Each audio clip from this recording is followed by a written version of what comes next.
skiers, I'm Jeff from skiessentials.com. And I'm Bob. How's it going? Welcome to another ski comparison. This is our 2025 Mid-90 all-mountain ski comparison. Things look a little different.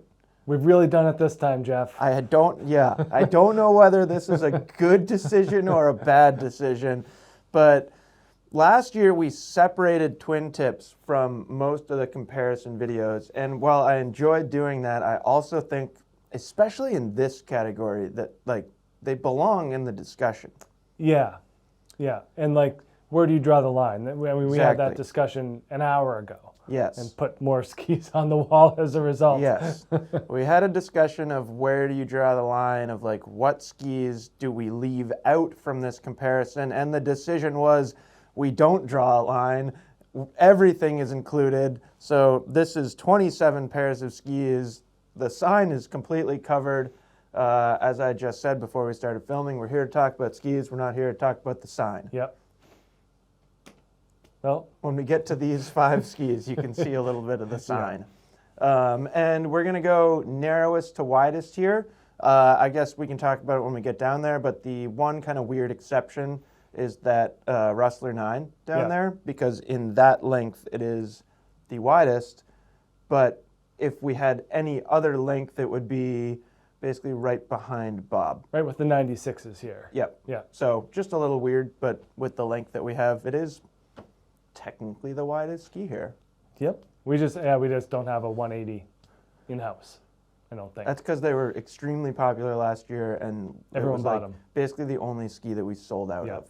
Yeah, that and Rustler 10s, which is great and a really good indicator that they're great skis. Yeah, for sure. Yeah, and they're selling well again this year already.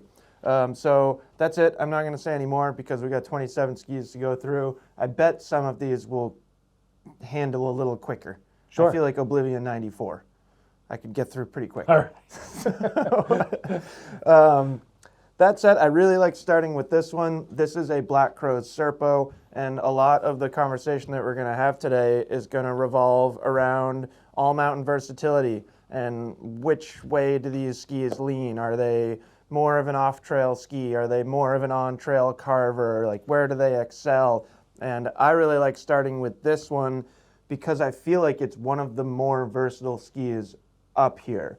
I would say it leans, in my opinion, it leans ever so slightly to on-trail use, but it has plenty of off-trail capabilities as well. Yeah. For me, I guess I feel that way because I have had such good experiences on it on just simple, straightforward, moderately pitched groomers. And we may throw some of that footage in. We don't have really any new graphic footage, but it is only a new graphic for 2025. So if we're using old footage, it's still relevant to this ski. Poplar wood core in this ski, pretty simple wood core. We've talked about it before with Black Crows, but their construction tends to be relatively simplistic, and then they do a lot of cool stuff with shaping.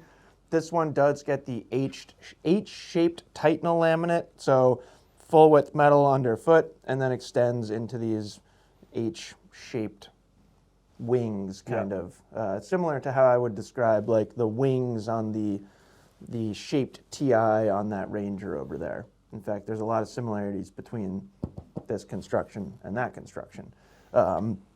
Not tremendously heavy. This is a 180. Technically, it's a 180.1, 1,860 grams on our scale. And then the flex pattern is similar to that. It's not crazy stiff. It's not soft either. It's just a really nice round flex pattern. And I think, unsurprisingly, we're right in the middle for weight and for flex, sort of, and I think that applies to the performance as well. It is a very directional shape, so quite a bit of tip rocker up here, and then less tail rocker, but still a good amount. We're going to look at a lot of skis up here with less tail rocker than this, but I like to think of the Justice as the bigger brother to this ski, and compared to the Justice, this isn't much tail rocker at all. Little bit of splay or a little bit of taper, but not really much at all. Not much that's going to affect the performance at all. And and same is kind of true in the shovel there as well. And yeah, I've always really enjoyed the Serpo on a groomer. I find it like incredibly easy to initiate turns. That shape just kind of like pulls you into the start of the turn, which is awesome. And then the mid section of the ski feels really strong and stout, but not like overpowering. It's not, there are several skis up here that like, you know, these two behind me, I think Anomaly has changed a little bit, but Enforcer, like you gotta be on it, and it really, yeah, totally. you can feel it, where this ski, pretty darn high performance ceiling. You could definitely say that a ski like the Enforcer is stronger, but it's just easier, and it has kind of, it opens up the potential skiing audience, in my opinion. And then, yeah, I've never like had an issue with it off piste. It's just never like wowed me. Right. In this category, you're not really grabbing for that, for bumps and trees and crud. Like, no, that's not exactly. It's really like, it's just, for me, it's been pure energy. Yes. Like the rebound out of the tail is just out of this world. Yep. Like more than, I would say, pretty much anything else on this wall. Well, and it's easy to get there too. Yeah. You don't have to put that much into it to get all that feedback and that rebound that you're talking about, which I just think is awesome. And yeah, really good choice for like a true all-mountain skier. I think you could cross east and west, doesn't matter. Speaking to North America at least, like perfectly appropriate. As long as you're that all-mountain skier, and I think like you should spend most of your time on groomers. Right. But as we've said many times before, that actually describes the general population of skiers. Right, like 90%, you know, like just a huge number. Yep. And if that's you, chances are you'll love the Serpo. No, so, it is a very rewarding and satisfying ski to be on. Yeah, sure. And I truly think a great one to start with. Yeah. Because from there, we're basically going to go in two different directions compared to the Serpo. Yeah. And like it's kind of right smack dab in the middle. Yeah, I'd say this one is too. This Core 93.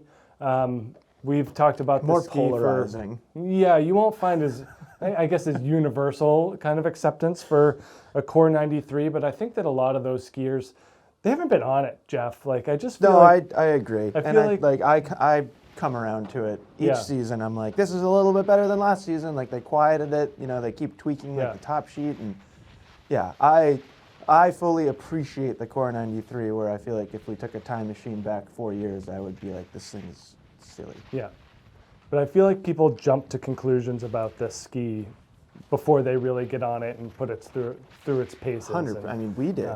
Totally. Way back in the day. Yeah. And now I own one. Yeah. So, you know, it just goes to show you that there is a learning curve for testing skis and learning what you like, I guess. 100%. This ski gets a slight top sheet change for 2025. Overall, similar construction, so lightweight Karuba wood core, 2 sheets of carbon. Top sheet is curved, putting that carbon in a 3-dimensional format, boosts the stiffness, and very stiff. You know, you really have to get into it in order to get it to bend. I can't get it to flex that much. By hand. I really tried hard. Yeah, I know. That was impressive. And at 1,722 grams here, and this is a 177 here, like that mix of lightweight and stiff flex is, you don't see it anywhere else here. Yeah. So it does have some uncommon qualities to it, and I think that's what kind of gives people a kind of a polarizing perception of what this Core 93 can do. In my mind, as a heavier skier, it does the things that I like to do really well, which is tip it up on a high edge angle, get a nice deep round carved turn, nice short radius on these too, 16.4 in this 177. Your Serpo there, Jeff, was 20 meters. Oh yeah, thanks for calling that out. I totally skipped over that part. Which is like kind of a little bit long for this range. If anything, going back to Serpo, the turn that it makes can feel shorter than 20. We say that about Justice at 22. Totally. It's like, man, this thing turns more than 20. Yeah, and like part of it's the tips and tails are a little softer. So yeah, thank you. Yeah, but it's just interesting how two ski, and that thing feels more like it turns like a Core 93. Yeah, I agree. Which is just short and crisp and tight. And that's what you're getting out of this. So you can mix kind of those longer arcs, deeper carves with the shorter, more kind of energetic turns where you're really building energy into the ski. And that's where this core and these carbon-powered skis, I think, have a big leg up over more metal-full skis that aren't quite as peppy or zesty. So it kind of depends on your preference. Do you like that smooth rolling power of your Anomaly and Enforcer over there? Or do you want to really get a ton of rebound? And I think like this just has more of a classic feel. So from groomers on trail to off trail trees and bumps, this thing does everything really well. Because it's light, it becomes agile and a little bit more accessible for skiers that maybe wouldn't be used to something that's this stiff, but the lightweight makes it agile. So that's kind of how Head does it, is they blend this agility with the responsiveness. But yeah, I think it's just one of the cooler skis out there in terms of possessing really opposing qualities, like this stiff flex and that lightweight that you got there. Makes it very unique. Yeah. And then kind of a long camber profile, again, kind of more traditional, like you were saying about the Serpo, and we're looking at less tail rocker in some skis. This is one of them. Less tip rocker too. But yeah, pretty low splay here, low rocker. Nice smooth end to the turn. This is one of those skis that if this was more squared off, it would be pretty rough. I was just thinking that same thing about weight. Yeah. Like if it was 2,100 grams, that would be so tiring. Yeah.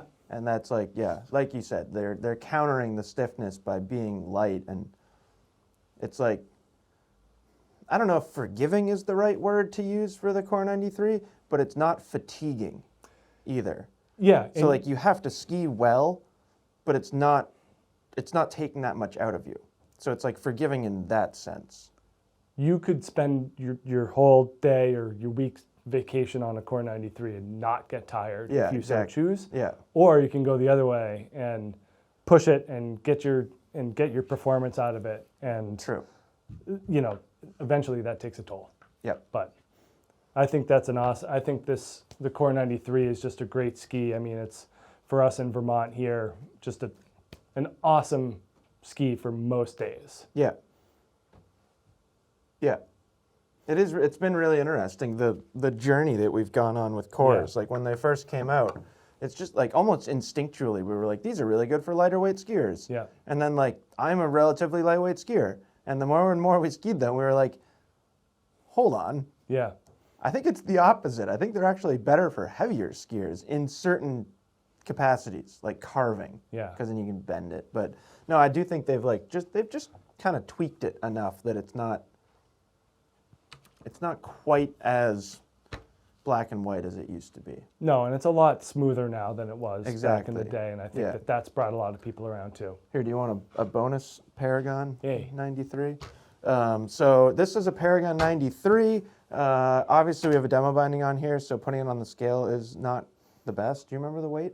5,000 grams with the demo binding. No, I don't know. Yeah, with the demo binding. It's Right on the around lighter 2,000. side. No, it's lighter than that. It's like 1,800, 1,850, something like that. I'll take your word for it. You're Okay. very rarely wrong about these things.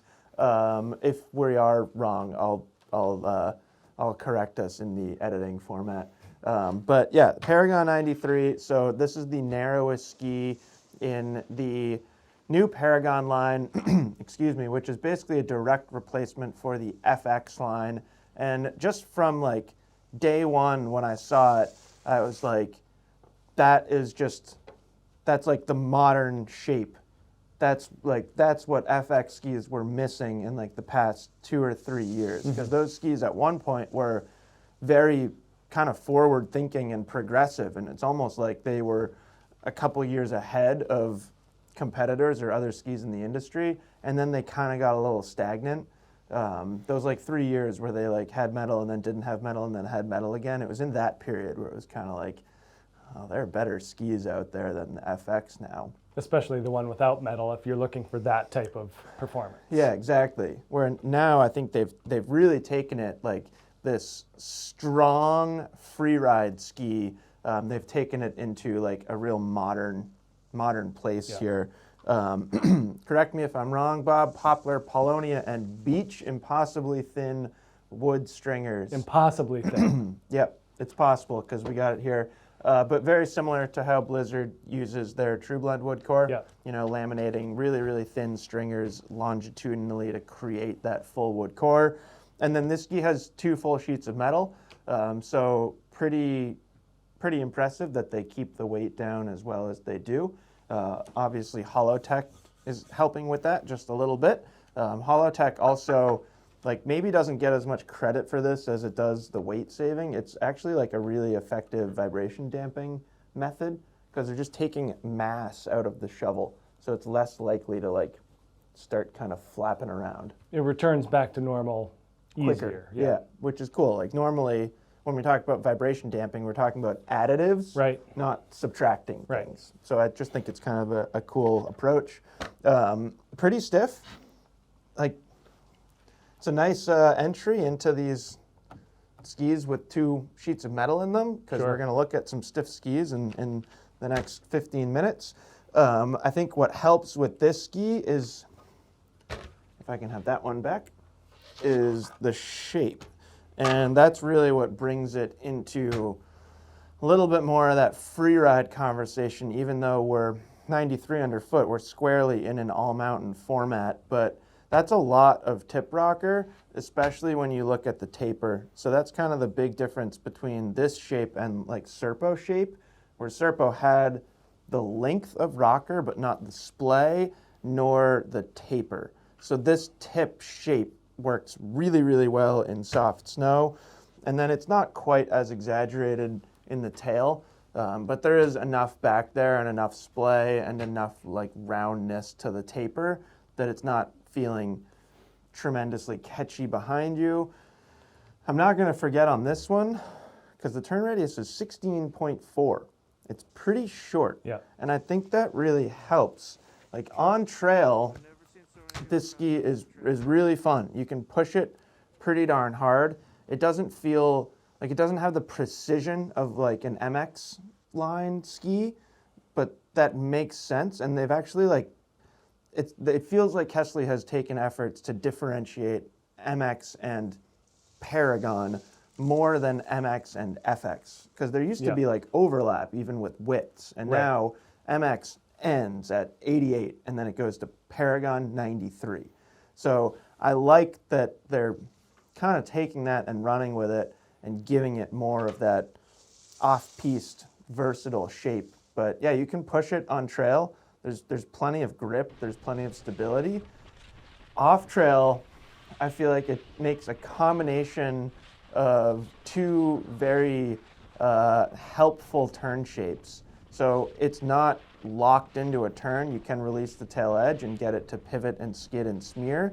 It's also short enough radius through the cambered portion that you can make like rounder turns to get the job done too. So it's giving you like 2 different methods of getting down, to me, relatively technical, challenging terrain. Yeah, I really enjoyed the short swing radius style of skiing on that. Yeah, you can feel it. You can really feel it come around real easily. Yeah. Your tip discussion was right on the money too.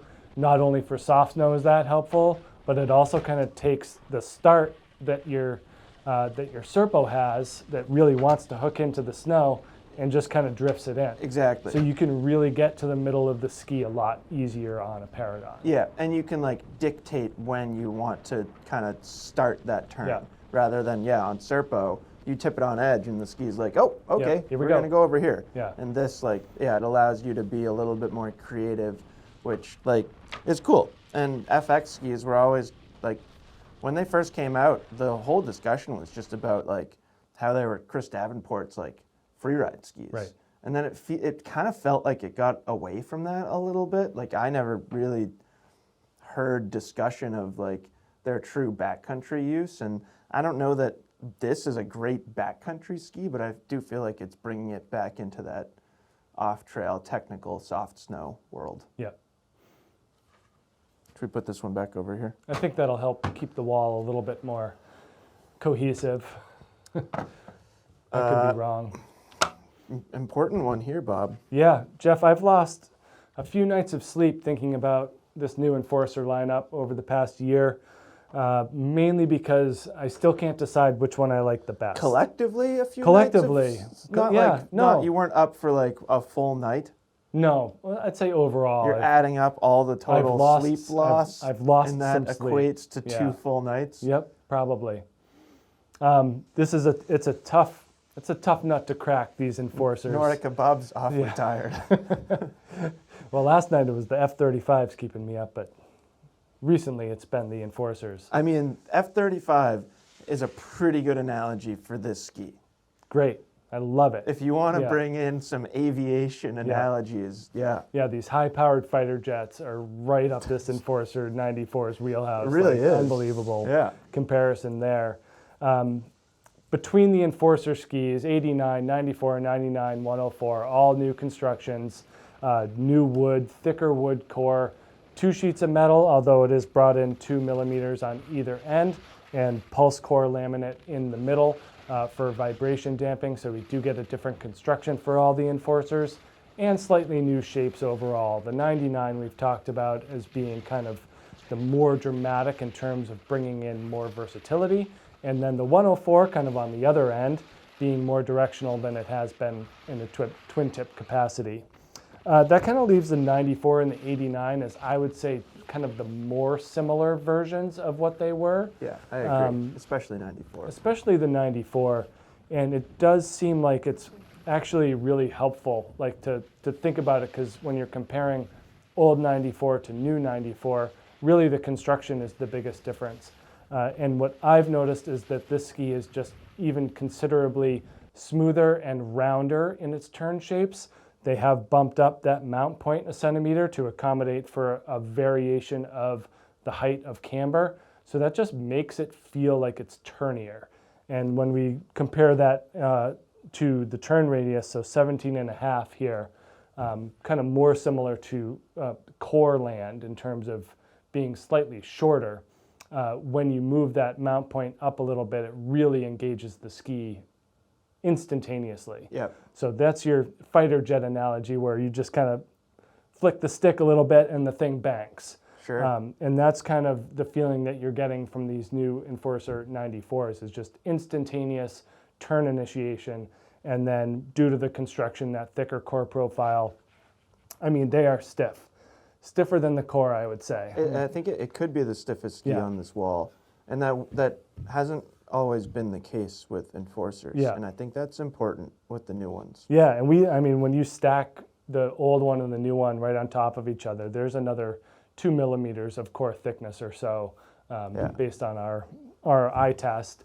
And that's gonna equate to a stiffer flex more often than not.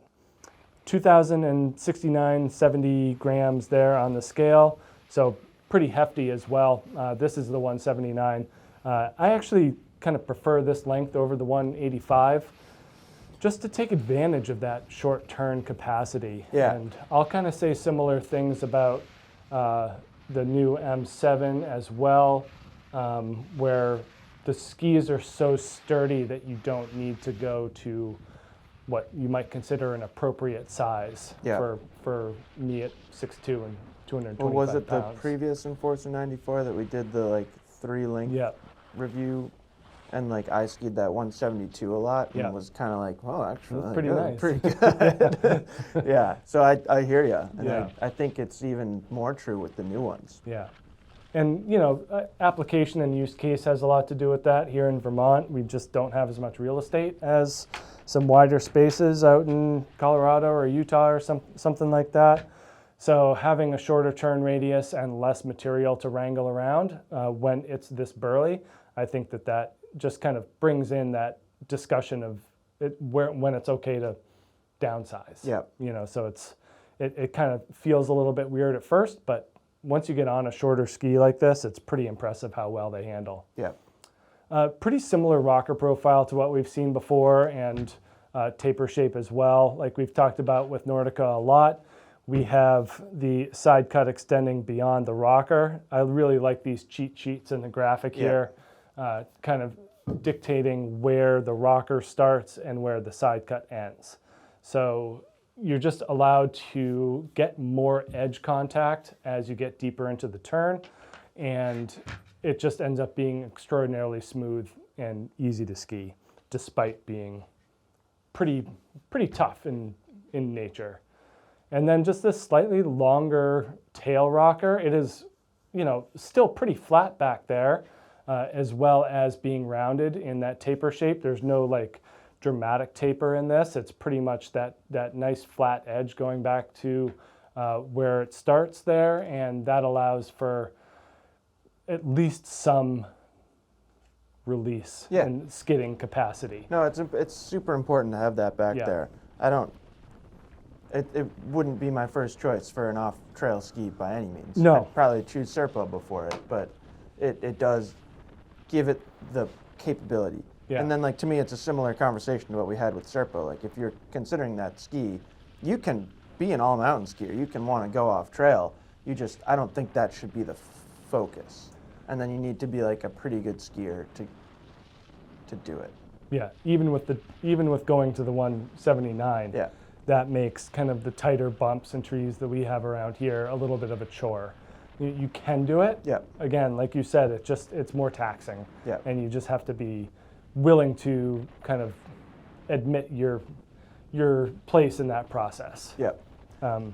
Most powerful ski up here? Top 3. Is it number 1? Yeah, probably. Like what? While you were talking, I was over here just kind of looking up and down the wall. Like what would surpass it? M7 and Anomaly 94 are right there, but for different reasons. I agree. And we can kind of get into that Anomaly because it's right there. But just to jump ahead, M7 just feels a little bit more darting than it used to. It's less like just raw power. Where that ski just kind of feels like raw power. Yeah. And this one's got plenty of raw power too. I just find, if anything, they've almost like traded places in like which one is slightly better off trail. Or slightly easier. And it's not really fair to say they've traded places because like this ski kind of didn't exist for Blizzard before, or I should say this width. Like the Bonafide was all the way down there at 97 underfoot. So 94, there wasn't like a direct comparison between Blizzard and Nordica. So it's not like totally black and white, cut and dry, but we can talk about it. And basically everything that I'm going to talk about is kind of through the lens of that Brahma and Bonafide. And Anomaly is a little different. So multi-layer wood core in this ski. If you haven't seen my like Austria off-snow trip recap, it's not the most polished video that we've ever done, but you get a really, really, really good look at how these skis are built, and I thought it was super cool. So it's basically metal underneath, multi-layer wood core, true blend wood core. Thank you. You're looking I at had the multi-layer I had wood M7 core. Mantra in my mind. So excuse me, specifically I should say True Blend All Mountain, because we will see True Blend Freeride down there in Rustler, and we'll also see different flux form, and this is still flux form. Anyways, on top of the wood core, there's a central strip of metal, and then fiberglass, and then kind of the rest of that metal. So there are in totality, there are 2 full sheets of metal in this ski. It's just the top one is kind of cut, and part of it's in the middle, and then part of it's along the edges. That's a kind of quick, dumbed down version of sorry, what's the Anomaly? flux form? Your construction there. Yeah. Yeah. Forgive me for getting loss of words there. It is heavy. So 2,180 grams on our scale, which is a little heavier than we saw in that Enforcer. It is a 182, so a little bit different. You can account for maybe 40 grams from the difference in width, but it is heavier. Flex pattern it's still pretty darn stiff, but for me, the big thing is that it is softer than Bonafide was. Yeah, and softer than Enforcer. The Enforcer. Yeah, so that's like, to me, that's hugely important to this ski. And then we also get more rocker than we did in Bonafide. So decent amount of tip rocker up here. I would say there's not a huge difference in tip rocker amount with the Enforcer. And then they really kicked up the tails on these anomalies compared to Brahma Bonafide. They also get the orange on the base to kind of indicate like, hey, there's some rocker back here. We see that over there on Rustler too that we can look at later. And I think the those changes to shape are super, super important. 18.5 meter radius in this 182, so not like the longest turn. But for me, curious if you feel this way, Bob, where like on the Serpo you can shorten up that turn radius quite a bit. I don't find that this makes a shorter turn. I think this thing starts at 18.2 and goes higher up from there. Yes. 100%, I agree with you. I agree. Yeah. So that's like, I'd say the Enforcer makes a tighter turn too. So it's kind of interesting because this thing, you could say, has better longitudinal stability, I suppose. I think the softer flex counters for the extra weight, so I would probably give it to Enforcer. But, you know, it loves big open turns. Yeah. The thing that I think this does impressively well is it can ski off-trail pretty well, too. I do think it's easier to ski off-trail than an Enforcer. I definitely think it's easier to ski off-trail than a Bonafide. Yeah. Like, to me, they're, like, very different. So it's just opening up the potential of the ski a little bit more, and I really like it. The 94 is not my favorite. I don't know why. I just kind of never found like a perfect application for it around here, where like the 88 just seems to be right at home here in Vermont. Yeah, I mean, here's what I think happened. I have a very similar feeling as you to that. I think we got kind of caught up in the 88, and we're just like probably. Well, I skied it a lot more too. Yeah, and like this, I probably had a good solid, I don't know, day and a half, 2 days on it. Yeah. And I ever since then, I'm like, nope, I have to ski it more before I'm making, like, I feel like with the 84 and the 88, like, I know what it is, and I know what I'm getting and what I like about it. Yep. The 102 is actually more kind of like how the Bonafide used to be, Yep. but wider. Yep. And then I just haven't quite figured this one out yet. So I agree, like, where I'm most at home is in those longer turns. Yeah. High speed, long GS shaped turns. Yeah. On trail. Well, another thing that's really interesting is I prefer skiing the 88 in the 176, but I always want to ski this in 182. Yeah. And then I end up just kind of like skiing it straighter, like going straight. Like on the 88, I just make like round carving turns the whole time. And this, I tend to ski a little bit more playfully, which I think is kind of cool. Yeah. Because that's not really something that I historically associated with Brahma Bonafide. But yeah, really interesting, kind of the comparison between Enforcer and Anomaly now. And I almost found that the 88 was more versatile than the 94 around here. Like you can agree. do more stuff with it. Yeah, and I'm not sure exactly why that is. I think Yeah. just edge-to-edge quickness and stuff like that. And due to that increased rocker profile, that you're getting more soft snow application with the new 88. Yeah. Whereas in this one, it still has more mass, and so it just, to me, feels like it wants to go fast. Yeah, same with me. And it's not as, I didn't find it as comfortable making shorter, it was just it's a handful. Yeah. You know, even with the rocker. Yeah. Yeah, it's interesting. I would say most bona fide skiers will be perfectly happy. Yeah, totally. Yeah. Yeah, I agree. And if you want to kind of like go the other direction, just go with the 102. The other direction being like more straight lining, more like big mountain style free ride capabilities. Yeah.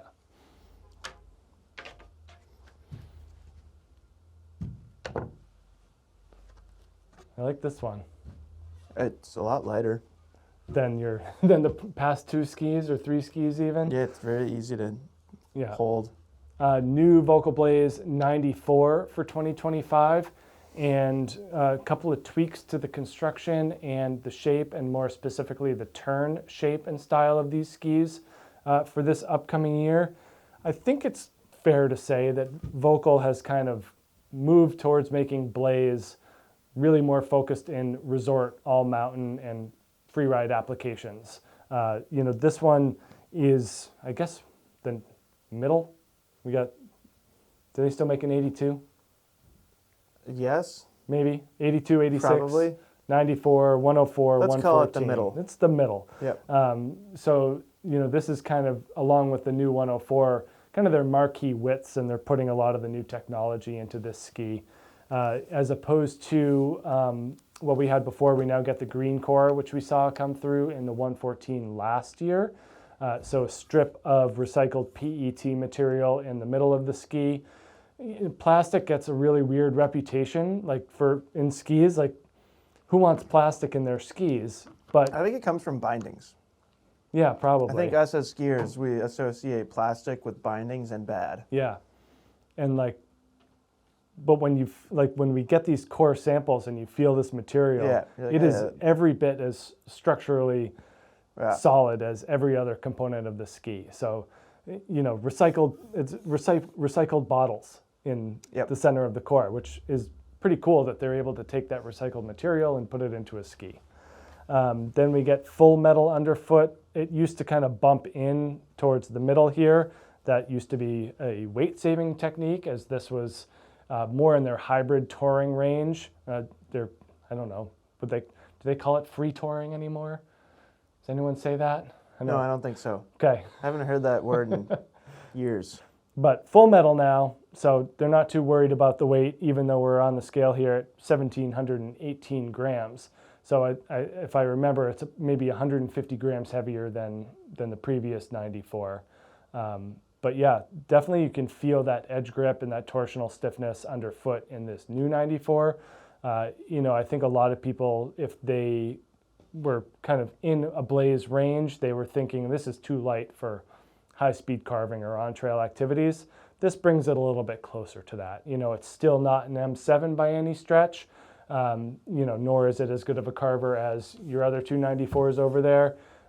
But for its weight, it handles everything really, really well. And I've always been a Blaze fan. Just the same reasons I'm a core fan, is that it does what I wanted it to do. From short radius, bumps, trees, reasonable enough on groomers. I think that this isn't a standout when it comes to carving turns, but it's good enough. Well, it's far better than it was before. Yeah.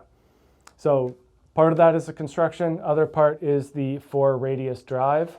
So that new turn shape that we're seeing in the new Volkls, specifically in the M7, that is involved in this 94 as well. Also get rubber and tips and tails for vibration damping. The additives you're talking about, as opposed to the removals in your Holotech there.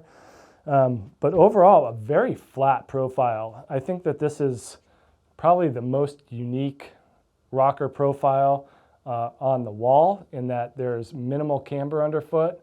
When we're dealing with multiple turn shapes and styles, having less camber makes it easier to access those different turn shapes. Yeah. So with the ski flatter on the snow, it has a smoother overall feel and allows you to vary up turn shape and style with greater ease.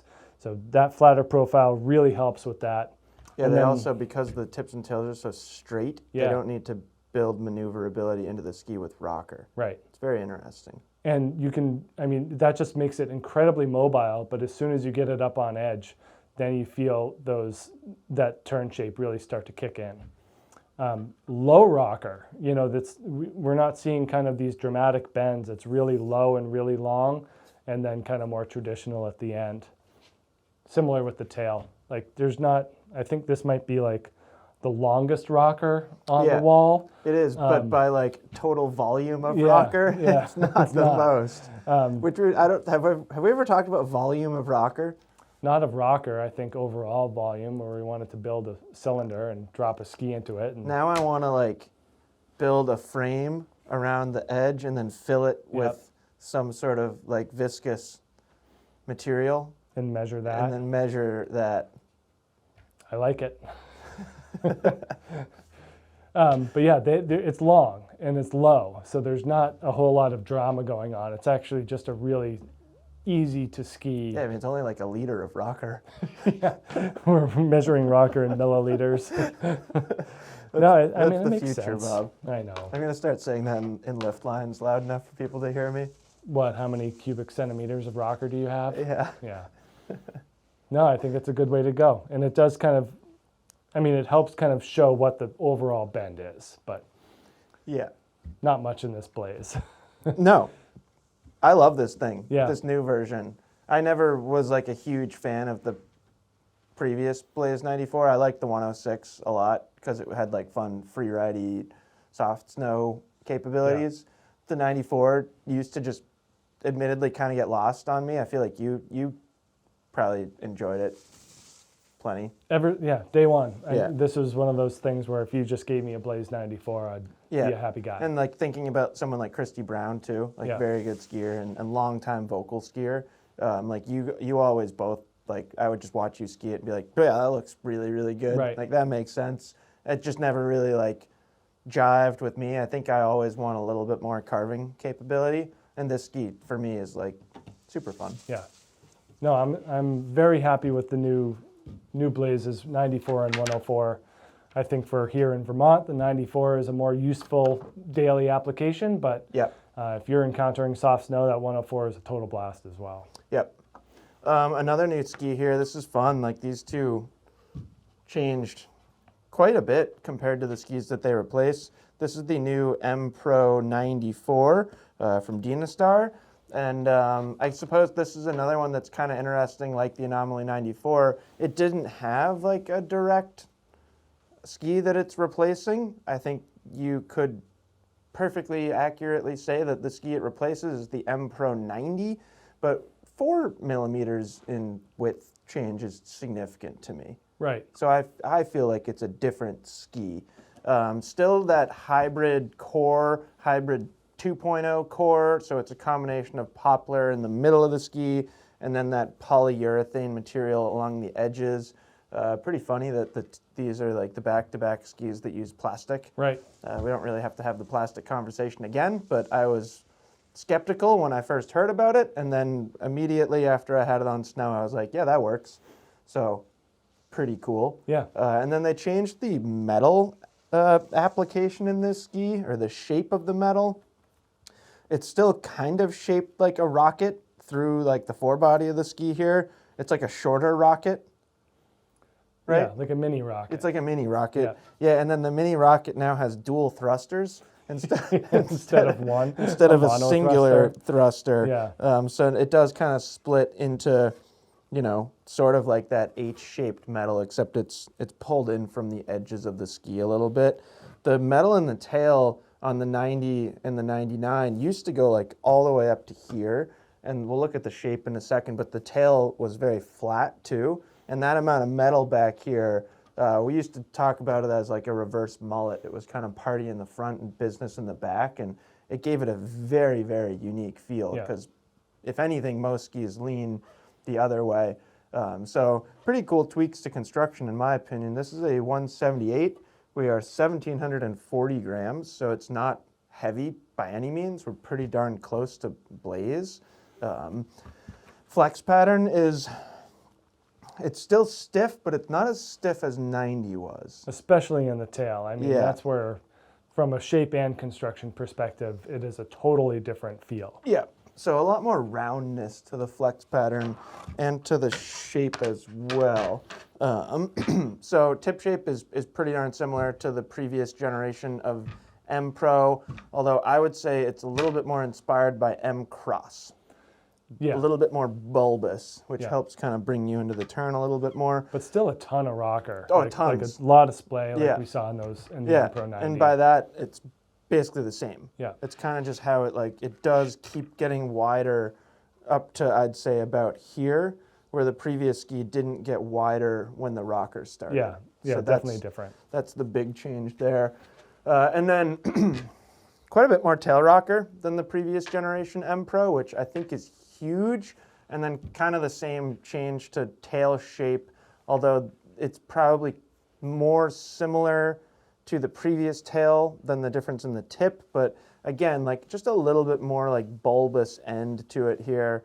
And there is a 17-meter turn radius as well. So it's, I think kind of like widening the tips and tails, or at least changing that shaping characteristic, helps with that 17-meter turn radius.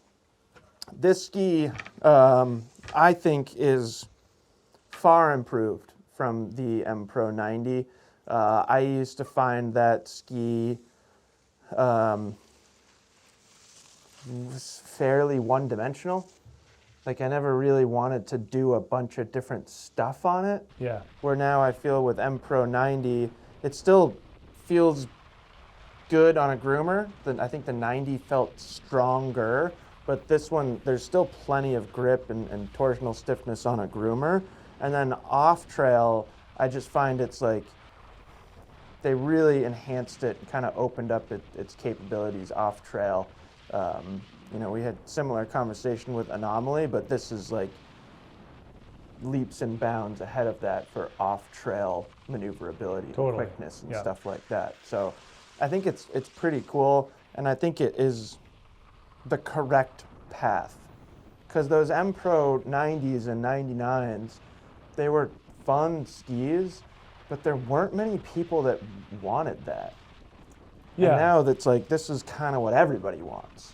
Yeah, they're definitely bringing it into a more modern style. Yeah, and I think it'll take some time for people to learn what the new M-Pros are like. Before we started filming, you were talking about some similarities. I think you brought up that Ranger 96, which I think is a really good comparison. I also think it's sort of like in between Ripstick 96 and 96 Black. Okay. As far as its like capabilities as an all-mountain ski, I think we threw Maverick 95 Ti into the conversation as well, which are all very well-rounded all-mountain skis, and I think that's how I would now describe the M-Pro 94 here. They've certainly broadened the appeal. Yes. Like, I think that the 90 and the 99 are, again, like, that 99 has always been my style of ski. Yeah. And I think that by rounding it out and making it just overall more encompassing of more skiers. Yeah, more playful, a little bit more dynamic in just about every application other than like an exact 19-meter radius carve on firm snow. Which the 90 loved. Yes, the 90 was more dynamic in that sense. Yep. But yeah, this is better just about everywhere else. We get to enter twin tip world here now, Jeff. Yeah, I know. Excited? I love these little sub comparisons of the comparison wall. This is the Armada ARV 94. We do get updated construction for this year. Same footprint and shape overall, but they moved from Caruba to poplar wood in these skis. And really what that does is it just makes it a little bit smoother and more confidence inspiring, especially in kind of an all mountain or free ride format. So a little bit heftier, 1,787 grams, and then a little bit stiffer as well. But I really like that move. I think it makes sense, especially for someone like me who is not going to be using these skis in a park format, but more bumps, trees, anything in the resort that you can find, save for, you know, true front side performance. That's where this ARV 94 comes in handy. They still have that wedge wall technology, so that sidewall is built into the core of the ski and then pressed into it. And that really goes a long way into adding to the cohesion of the ski and just the overall confidence. It really feels like there's more going on than just a park ski. And I think that if you wanted to use it as a park ski, I'll defer to you. Like, this is a wonderful slope style ski. Yeah. But it also... It's a wonderful park ski. Yeah. If you're talking specifically to competitive slope style, you gotta honorable mention to the ARV 88. Yeah. Like, I would say that's better, but yeah, world-class park ski. Yeah. And people that, I always find it interesting that people that are park skiers but want something that goes everywhere will love this, and then all mountain skiers who want to dabble in the park will also get along great here. Yeah, or even like my lovely fiance, she has no interest in the park at all, and she loves that ski. Yeah. So I think it's very interesting. No, I think so too. And one of the other things I think is interesting is that these skis do a great job of combining a long and really active camber profile. Like, there's a lot of positive camber in this ski with a more dramatic taper shape. So when we're talking about more modern park skis, and kind of the opposite there is your head Oblivion with a lack of taper, but long camber. So what you're getting is really consistent and long effective edge in that Oblivion 94, whereas this ARV 94 has a shorter effective edge, increasing the mobility, the soft snow performance, the smeariness, the driftiness, while that blue Oblivion there feels more connected to the snow from tip to tail. So a couple differences there in terms of how they go about shaping and profiling the skis. This thing definitely feels more like a narrower free ride ski to me. I agree. That has some nice energy and pep to it due to that just real fun positive camber in here. 17 meter radius here and the 178. You know, I think that we're talking about a lot of high teens on this wall in terms of turn radius. There's not a huge variation. Basically what you're getting there is the ability to mix turn shapes and styles. Yep. So you're not locked in, but it's totally fun and super poppy and energetic. Yeah, I like the poplar Yeah. construction. Really doesn't change them that much. They just feel a touch like more robust. Yeah. And it's interesting that, you know, they did it with the other Armada skis as well. Something with like declivity with metal in it, or even the 88C with carbon. Like having that poplar really makes kind of a milder difference, whereas without those additives, it really boosts the sophistication and snow feel of the ski. Yeah, I didn't really feel much difference in declivity. Yeah. Since you mentioned that. Yeah. Where in these you can definitely feel a difference, and even just like right here, I feel like that part of the tip is a little stiffer. But great skis. I also really like the new look. Yeah. They went in a completely different direction. Yeah, all purple and black, and yeah, they look awesome. I think that whole ARV line looks amazing. Yeah, it's one of my favorites for sure for visual look. Yeah. Here, you want this one? Sure. This is the new Scope 94 from Liberty. If you watch the Mid-100 freeride comparison, it's a pretty darn similar conversation. Austria construction now, or I think it's Austria. I don't know. They said Europe. They weren't very specific. I'm pretty sure it's Austria. I heard Poland. Gosh darn it. Okay, somewhere in Europe, this ski is built. It's not built in China anymore. And this one uses a combination of poplar and phenol, but not in the sidewall application that we're used to seeing, say, in race skis. It's in the form of a phenolic plate. One of the new favorite terms of 2025, probably? Yeah, I think so, because I've never said it before, and that's fun. And yeah, they're quite interesting. They're very different than like outgoing Origin. Those skis felt like kind of stiff at times, not like crazy stiff, but on the stiffer side with their vertical metal laminates. What does VMT refer to now? Oh, variable metal technology, I think. I can't remember. In the Radians? In the Radians, yeah. They just took the same acronym and changed what it means. Yeah. Which is very clever. Kind of funny to me. Again, this has a binding on it. This one's actually my ski. So I was testing this ski. I mounted this attack right on the dead center line. And very, very soft. Very flexible. Like, I wish you could see the tail, but it is incredibly soft. And they're quite light, too. So really everything that we were saying about the Scope 104 and that freeride comparison applies to this ski as well. It is probably the most maneuverable ski I've ever skied on. Yeah, they are wiggly. They're incredibly wiggly. And, you know, take that and form your opinion, and you're probably right. So wiggly can be really, really good if you're skiing moguls, or if you're skiing through really tight trees, or if you're buttering around in the park or anything like that. Wiggly can also kind of be bad if you're like trying to ski fast and aggressively on a groomer. I have never described, or I've never said I want my skis to feel more wiggly when I'm skiing fast. Yeah. You know, that's kind of the opposite thing that you want. So take that, and that's the ski. So if you're really looking for crazy maneuverability, just like the most quickness that you're gonna be able to find truly in this whole category, I think. This is a really, really good choice. And there's plenty of skiers like that, especially here in New England.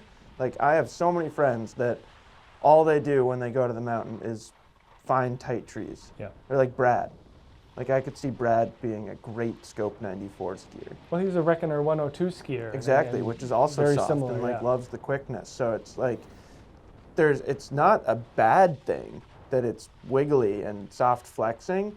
You need to keep that in mind if you're considering it and really think about whether that's going to work for you or not. I had a blast skiing in the park. I'm really looking forward to skiing it more in the park because we kind of got this set up later in the season, and then at that point we had like ski test. We went to Alta. Yeah. I went to Austria. And then the season was over. So I didn't get like a crazy amount of chances to ski it in the park, and definitely looking forward to that. But, you know, among like our first little mini twin tip grouping here, it is by far the most maneuverable. Yep. No, 100%.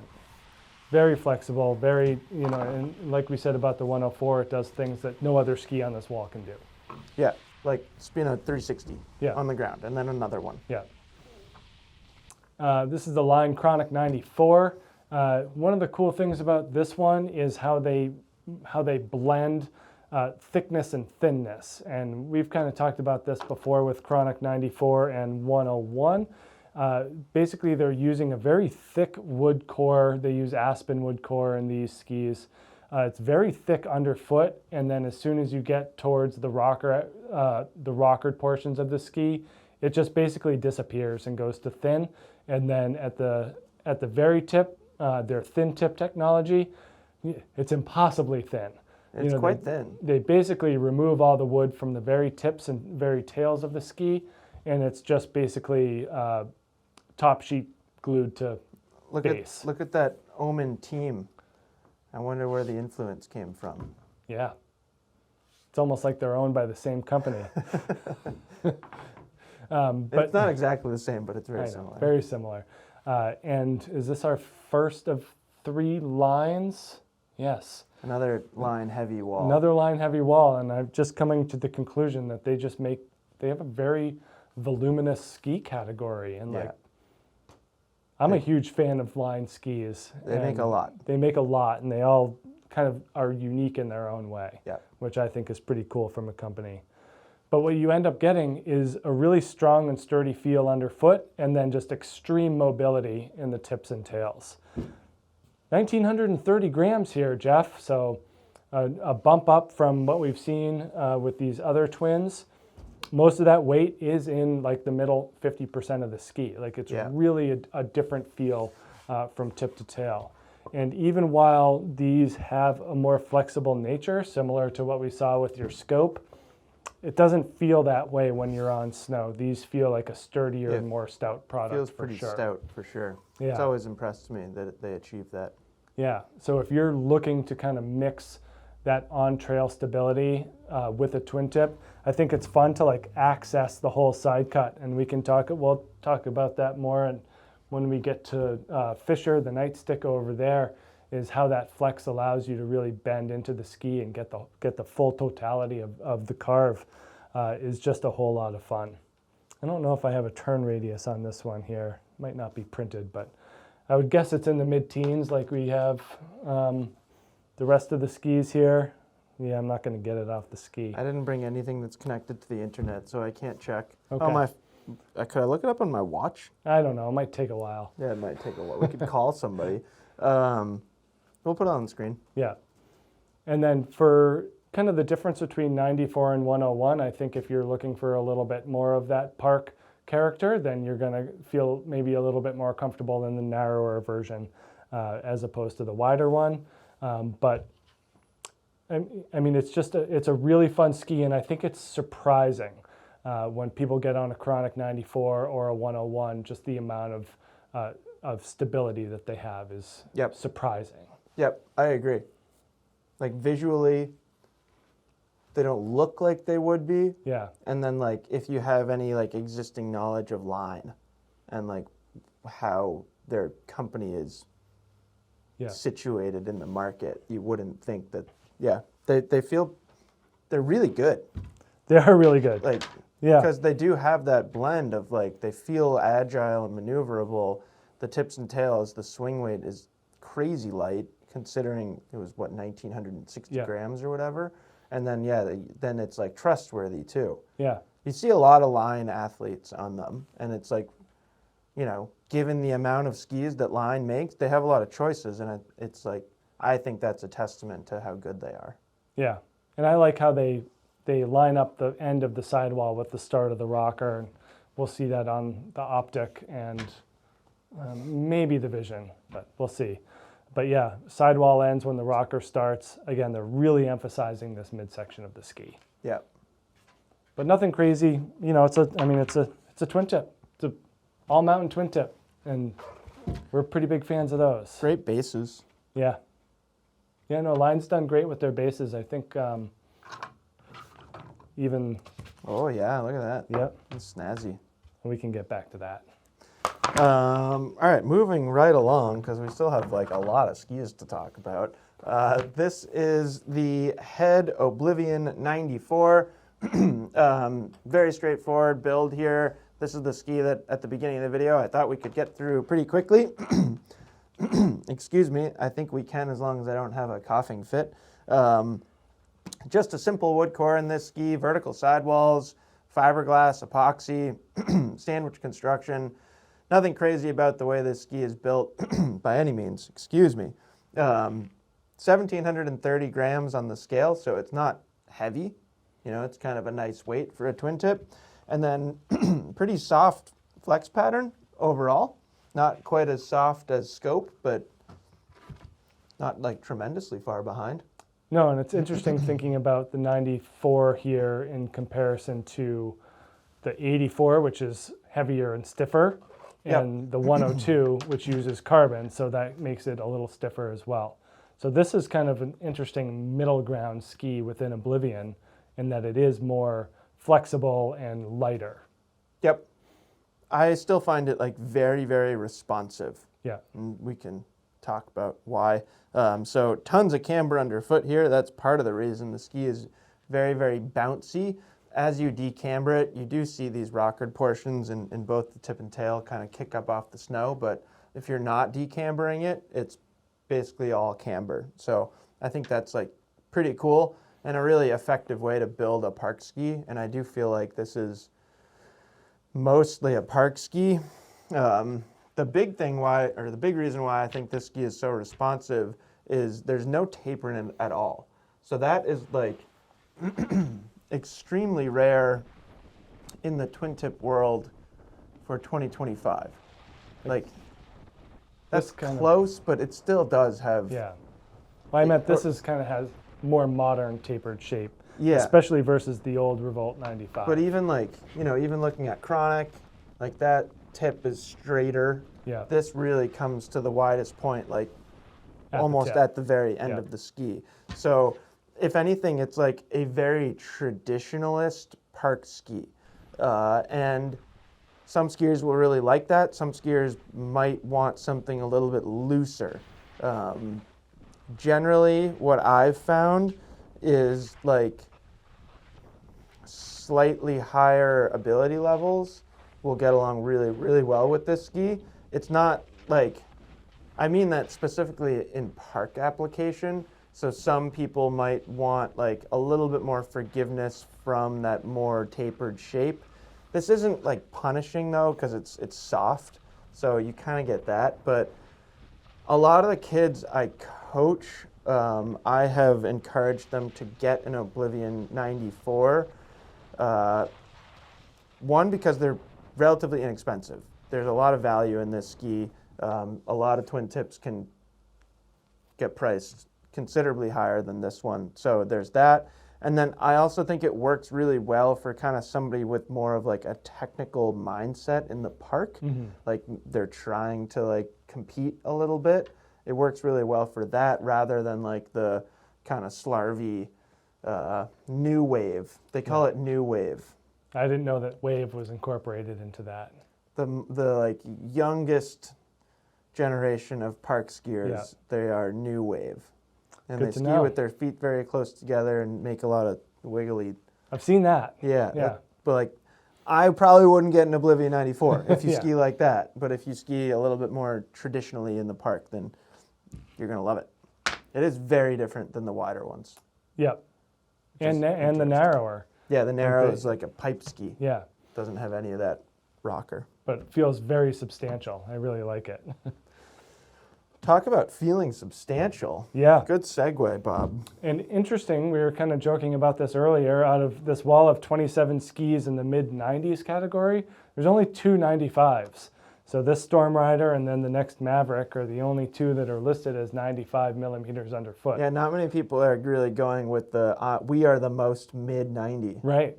I'm surprised that more people haven't Yeah. gotten into it. Huge opportunity Yeah. there to differentiate yourself with being the most mid. Yeah. And really nothing mid about the construction or feel about this Stormrider 95. These things are premium quality, incredibly smooth, incredibly quiet, just an absolute pleasure and joy to ski from top to bottom. They are built with a blend of poplar, a little bit lighter weight Polonia wood core, and then we get 2 sheets of metal. So they're not like super burly like your Enforcer over there, 1,900 grams on the scale. They save some weight by using a lighter Polonia, also by using the top layer of metal as the top sheet. So they don't need to put in additional laminates as they have this upper layer as the top sheet.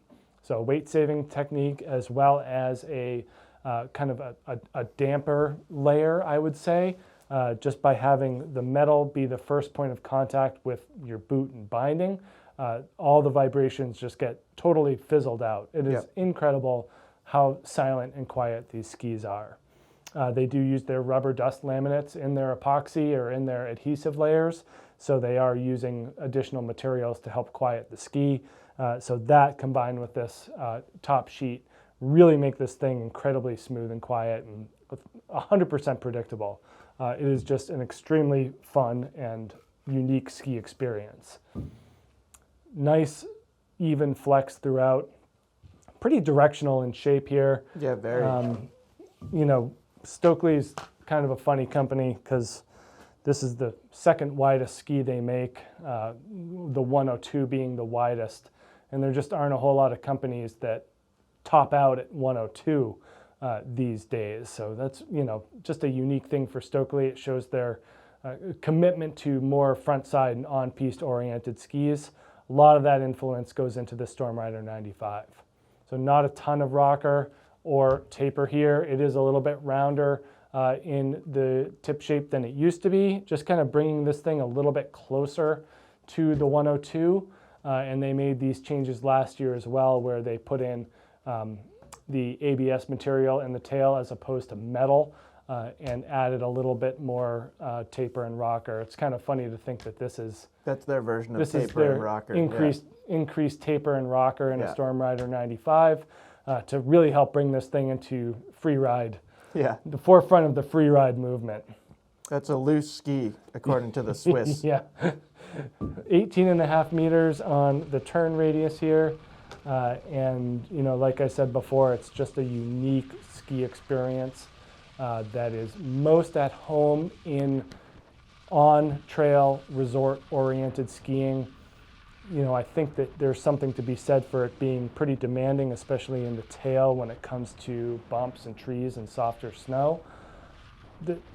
The skill level and the willingness of the participant play into it. Where 100%. If you want to use this as your versatile all-mountain ski, you gotta put in the work to get that tail to come around. It's just like the Enforcer, really. Yeah, This one might be a little easier. it's 'cause easier. It's lighter. Yeah, it's easier here. Yeah. You know, it's not like and we've talked about this before too. This isn't the highest performing ski on the wall. It does pretty much everything that all of these other skis do, especially, you know, your Enforcer and Anomaly over there. It just does it quieter. Yeah. And that's what you're paying for with this premium product, is you're just getting the silence, Yeah. which I think is pretty fun. And when you get on it, you definitely can hear and feel the difference between something like this and your Enforcer 94, which just, there's more teeth gritting going on with your Enforcer than this. It's a little bit more smile oriented. You can't hear it. No.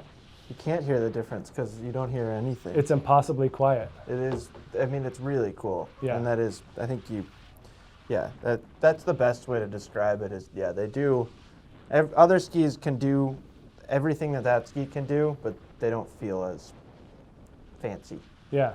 And not to jump ahead, but I think your Maverick is kind of on the opposite end of the spectrum where that thing's a little bit louder. You know, again, it does the same things, but it just has a different din to it. A lot of feedback, yeah, out of this Maverick 95 Ti.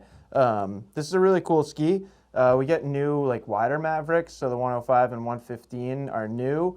The 95 and everything down narrower from that remain unchanged. So these have that Omatic core that was new two years ago. This will be the third year for Maverick 95.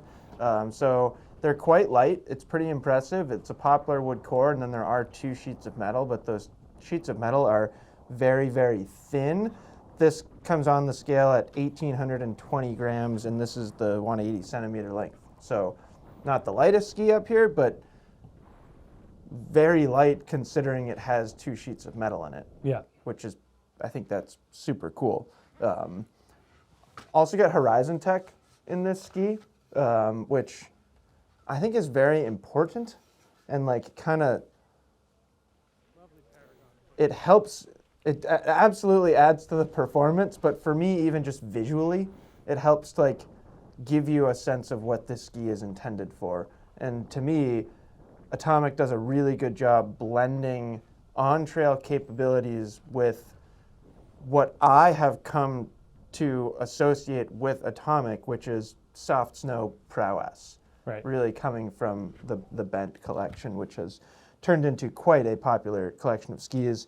Very stiff. Yeah, these are stiff. It's similar to that kind of core stiffness where it's a blend of lightweight and stiff flex. Yeah, totally. So it is very stiff, and that's like, maybe I should have showed the flex pattern first, but that's kind of a big reason why I think this Horizon Tech is so important, because it like sort of counters how stiff it is.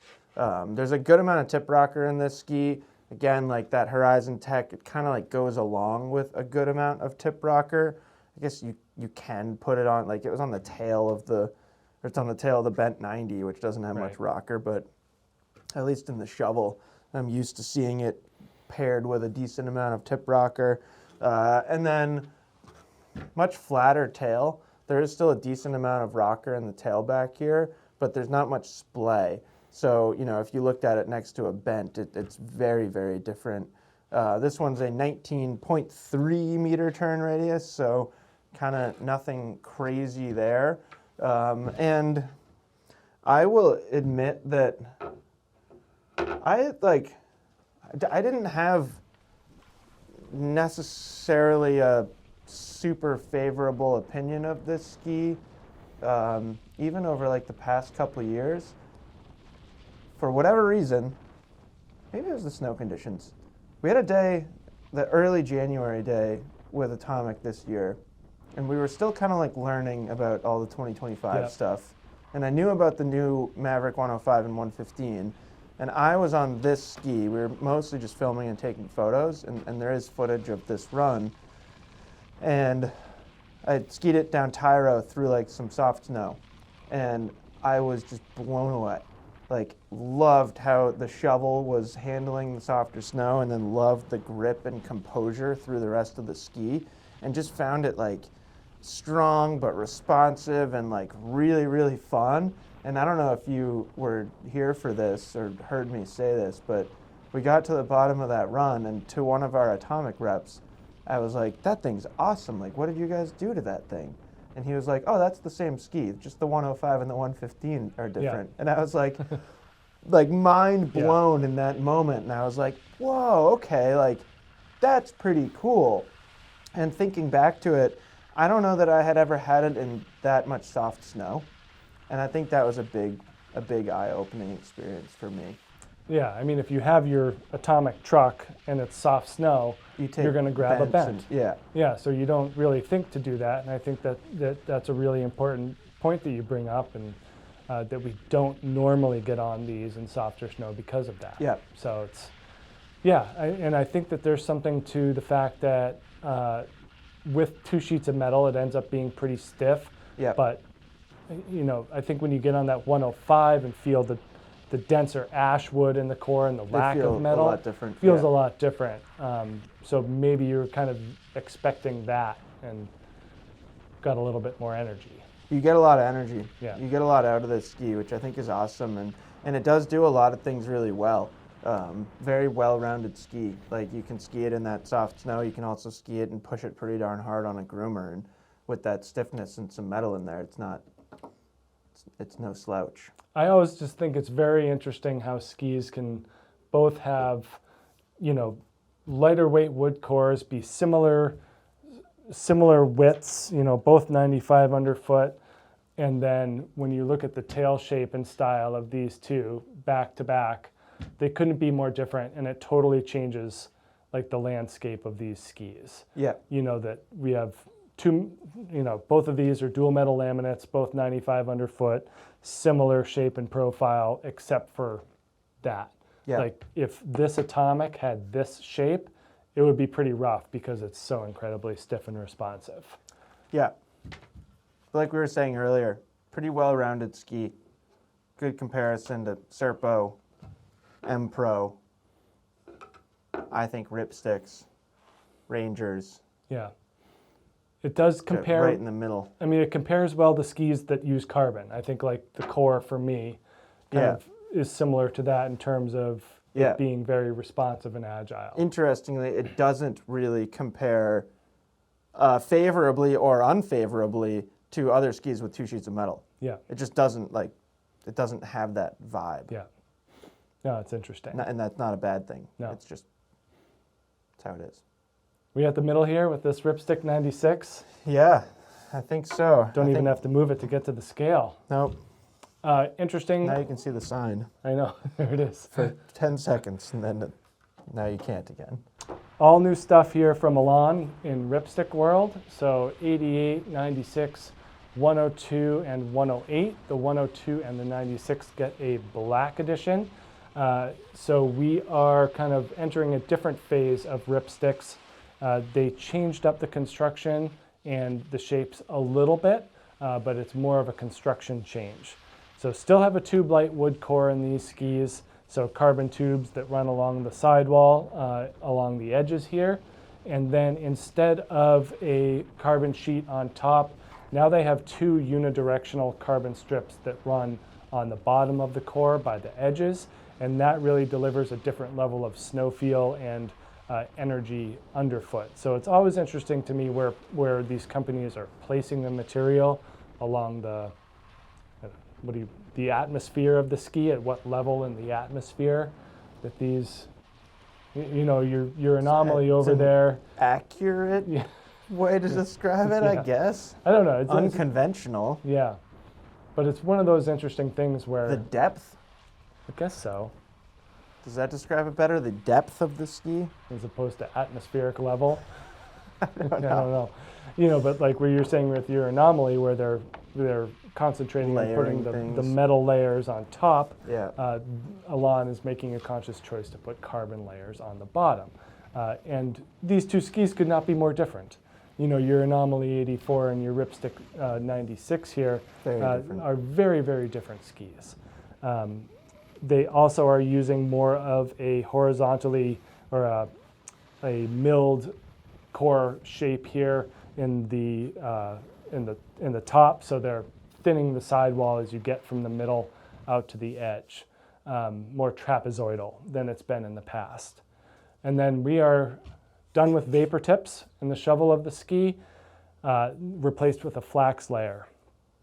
Interesting because, you know, I've always been interested in vapor tips and why they simply put vapor tips in there to dampen vibrations. What ended up happening is the vapor tips made them have a thicker core profile. So when they took it out, they realized they could use a flax layer and have a thinner core profile. And whether you like it or not, similar to what we talked about with scope, that is a much more flexible shovel than what we've seen in the past from Ripstick 96. So thinner core profile overall just leads to a more flexible shovel. So pretty interesting how kind of moving one thing changes another in these skis. I love the soft shovel. Yeah, I know you do. I mean, so mobile. Well, and it's like, that's an interesting one too, like how we've had different experiences on cores, and like we've had different experiences on Blaze over the years, and I think I'd say it's on this new Ripstick 96 and probably all the Ripsticks, you and I tend to have different experiences, and like I'm a lot lighter and I don't push through any of the flex, and it's all benefit to me. Yeah. Because it's all initiation and roundness. Yeah. Just interesting. I find a lot of success on these in an off-trail scenario and very little on-trail. Right. Where I like agree with you off trail, but for me on trail, I'm like, yep, 100%. I'll go as fast as I want. Yeah. It doesn't bother me in the slightest. Lucky. 1,670 grams here on the scale. This is the 182. They did also change lengths and are now measuring true to length. So we had always talked about how they would measure about 1.5 centimeters short. So the old 180 used to be more like a 178.5. Yeah, good point. 182 is now a 182, and they go up to a 189. Like the Anomaly, I still have not kind of made my final call on these until I ski that longer length, because I think that'll change things. Yeah, maybe that's the ticket. Yeah. Maybe you need a 189. Yeah. Although when we played that game with the K2 Mindbender 106C, you were not happy. I know. But it's not going to stop me from trying again. Yeah, I don't blame you. Other things we have here that carry forward are Amphibio rocker profile, so more rocker on the uphill ski and more camber on the downhill ski. They're able to build these things asymmetrically, which is really interesting. Not a lot of companies do that. I don't know if any do, but really interesting to see how Elan takes advantage of an asymmetrical construction and profile. So even though there's not like a ton of rocker, there's more where you want it. And what ends up happening is the skis feel like they're operating as one cohesive unit. So right ski and left ski, as opposed to two individual things, really operate well together and create a very smooth feel overall. There's a little bit less width in the tip and a little bit more in the tail, and that makes them feel a little bit turnier. What do we got here? I don't know. 17.8 turn radius. They really hide that small print. It's tiny. I know. My eyesight is failing, so it is harder to find for sure. Will you throw that one on the scale one more time real quick? Yeah. As we transition to Black Edition? I think it was, what, 1690? Yep. Okay. Are you ready to transition to Black Edition? I am. Let's just throw it right on the scale. So 1690 for normal Ripstick, Ripstick 96 Black Edition, 1745.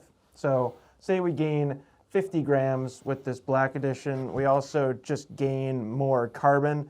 So everything that Bob said about the other Ripstick 96 there is true about this ski. We just get 2 extra carbon rods. So we get quad rod, and then we also get, what, C-ply carbon underfoot? Yeah, right in the middle. The simplest way to think about it is the Black Edition just gets more carbon, and that has always been the case, and we can probably get through the ski pretty quickly because of its similarities to the last one. The other thing that has always been true with Black Editions is they've just been stiffer and stronger overall, and while I would say that remains true, this ski, like Bob was saying, is also softer than the previous Black Edition. Yeah. It's quite stiffer than this ski, I think, or at least hand flexing it and both on snow. But yeah, like you were kind of showing with the shovel, this does bend a little bit more than the previous Black Edition. And there's no additional carbon in the shovel. It's no, really so like all that part's kind of the same. Yeah, pretty similar. Yeah. So it definitely does have an uptick in power and stability and all that stuff. I would say it's like, it probably positions itself a little bit differently. Like, I used to think that Ripstick 96 Black Edition was right there with Enforcer. It was like a shade below. I was thinking about that too, like maybe Stance, you know, Yeah. like that Actually, level. I would kind of still put it in Stance, at least close. So anyways, I used to think that it compared quite comparably to Enforcers or any of those like powerful skis with metal. And now I do think it's just like one notch down the like stability and power ranking. Yeah. Which isn't a bad thing. It's just changing the ski ever so slightly. So I would say both Ripsticks get a touch more playful, but this ski is still stronger than the normal 96. Yeah. So if you like the Ripstick story, but you really want to kind of take it to another level, go Ripstick 96 Black Edition. I would say like I'm probably a perfect example where I don't find like a limit to what I can do on the Ripstick 96, but definitely when I get on a Ripstick 96 Black Edition, I can feel the difference and like really will let it run. Yeah. But still perfectly agile, perfectly maneuverable. Yeah. I think we got some footage of you on bumps in these. I mean, bumps and trees, like for me, that's where they live. Yeah. Yeah. And they're great. Like, But, yeah. like so agile, very responsive in the tail. Carbon tubes still, they do what they do. Yep. They provide an incredible amount of responsiveness for being so light. Yeah. And like a crazy amount of vibration damping for carbon. Right. It's got to be the smoothest carbon ski. And I still think the core is pretty smooth. Well, to me, it's like too smooth because it's just stiff. Yeah, you can't find this. So like I mean, and that's a great example of like, this works great for me. This works great for you. And there is a difference in their overall stiffness. And I think that's like, that's kind of what we're getting at. Yeah. And kind of interesting to talk about carbon with the next ski too. Yeah. K2 Mindbender. Different like format sort of. Yeah. Or like different goals.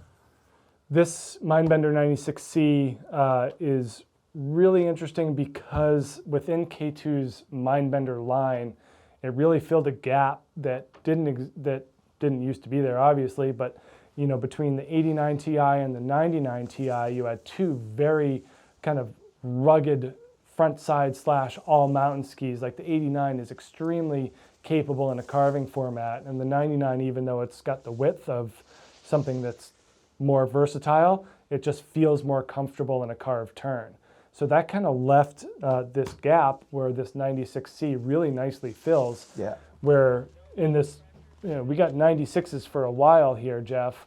You know, and this kind of fills that lighter free ride version of those skis. So if you want, you know, a ski that carves well like an M7, but kind of floats well like a Ranger, and has the lighter weight of a Vision, then you're looking at a Mindbender 96C. So aspen wood core and carbon spectral braiding here. As more of a directional ski, they are using a tighter cross hatching in the shovel, and then it lengthens as you get towards the tail. And so what that does is it makes the ski nice and torsionally stiff in the front, and then a little bit more longitudinally stiff in the back.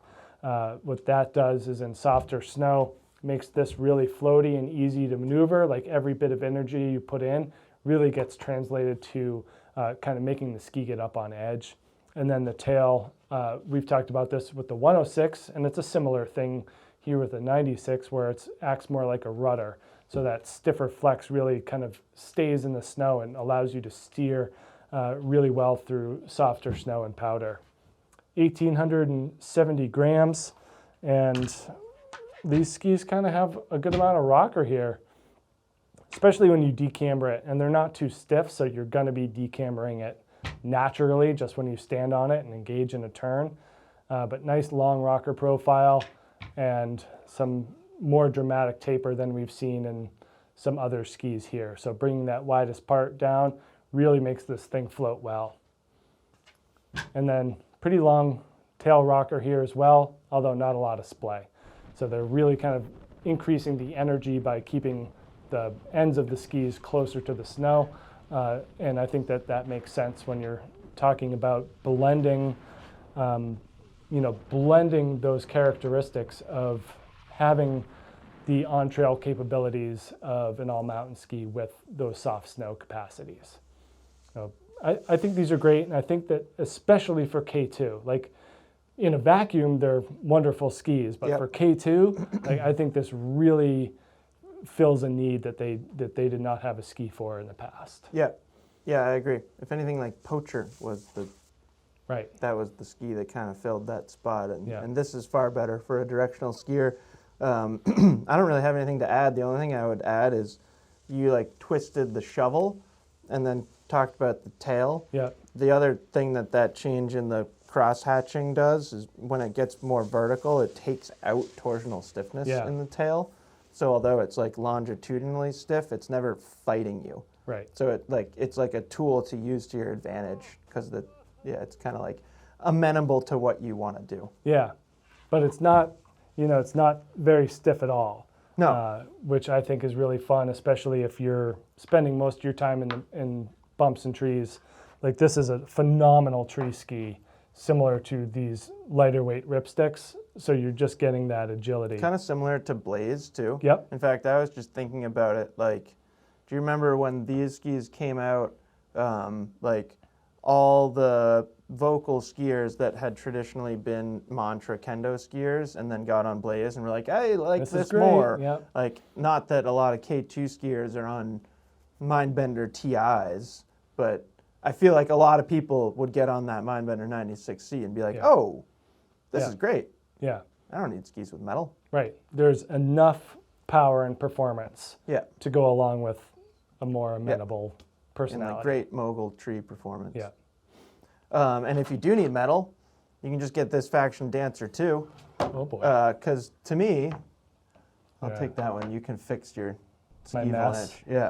Yeah. To me, this Faction Dancer 2, like we've talked a lot today about refinements to skis with 2 sheets of metal, or like Paragon having 2 sheets of metal, but hollow tech and this like modern shaping. This is certainly a modern ski, although we should point out that this is the 2024 graphic. Modern, but so last it's not year. perfectly modern. The new Dancer just has a different look. We had to send it back to Faction. We had one here like 5 days ago, but it's not here anymore.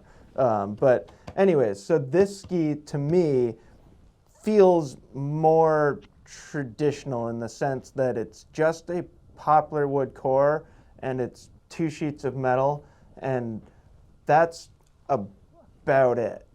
There's not much else going on in the conversation, which again is not necessarily a bad thing. It's kind of like the opposite of that Mindbender 96 skier, where like if you want something that's pretty straightforward and just strong and stable, this is a really good choice. And I feel like there are fewer and fewer of those skis on the market, and there are still skiers that want that. So that's kind of my Dancer 2 initial take. Yeah. Just about 1,900 grams. What length is this? The 177. So it's not like crazy heavy. It is pretty darn stiff longitudinally. Yeah. And it just has like, I don't want to say planky because that has such negative connotations to it, but it has such consistent flex from tip to tail. Like some skis, you'll get like quite a bit of stiffness through here, but then the tip is softer.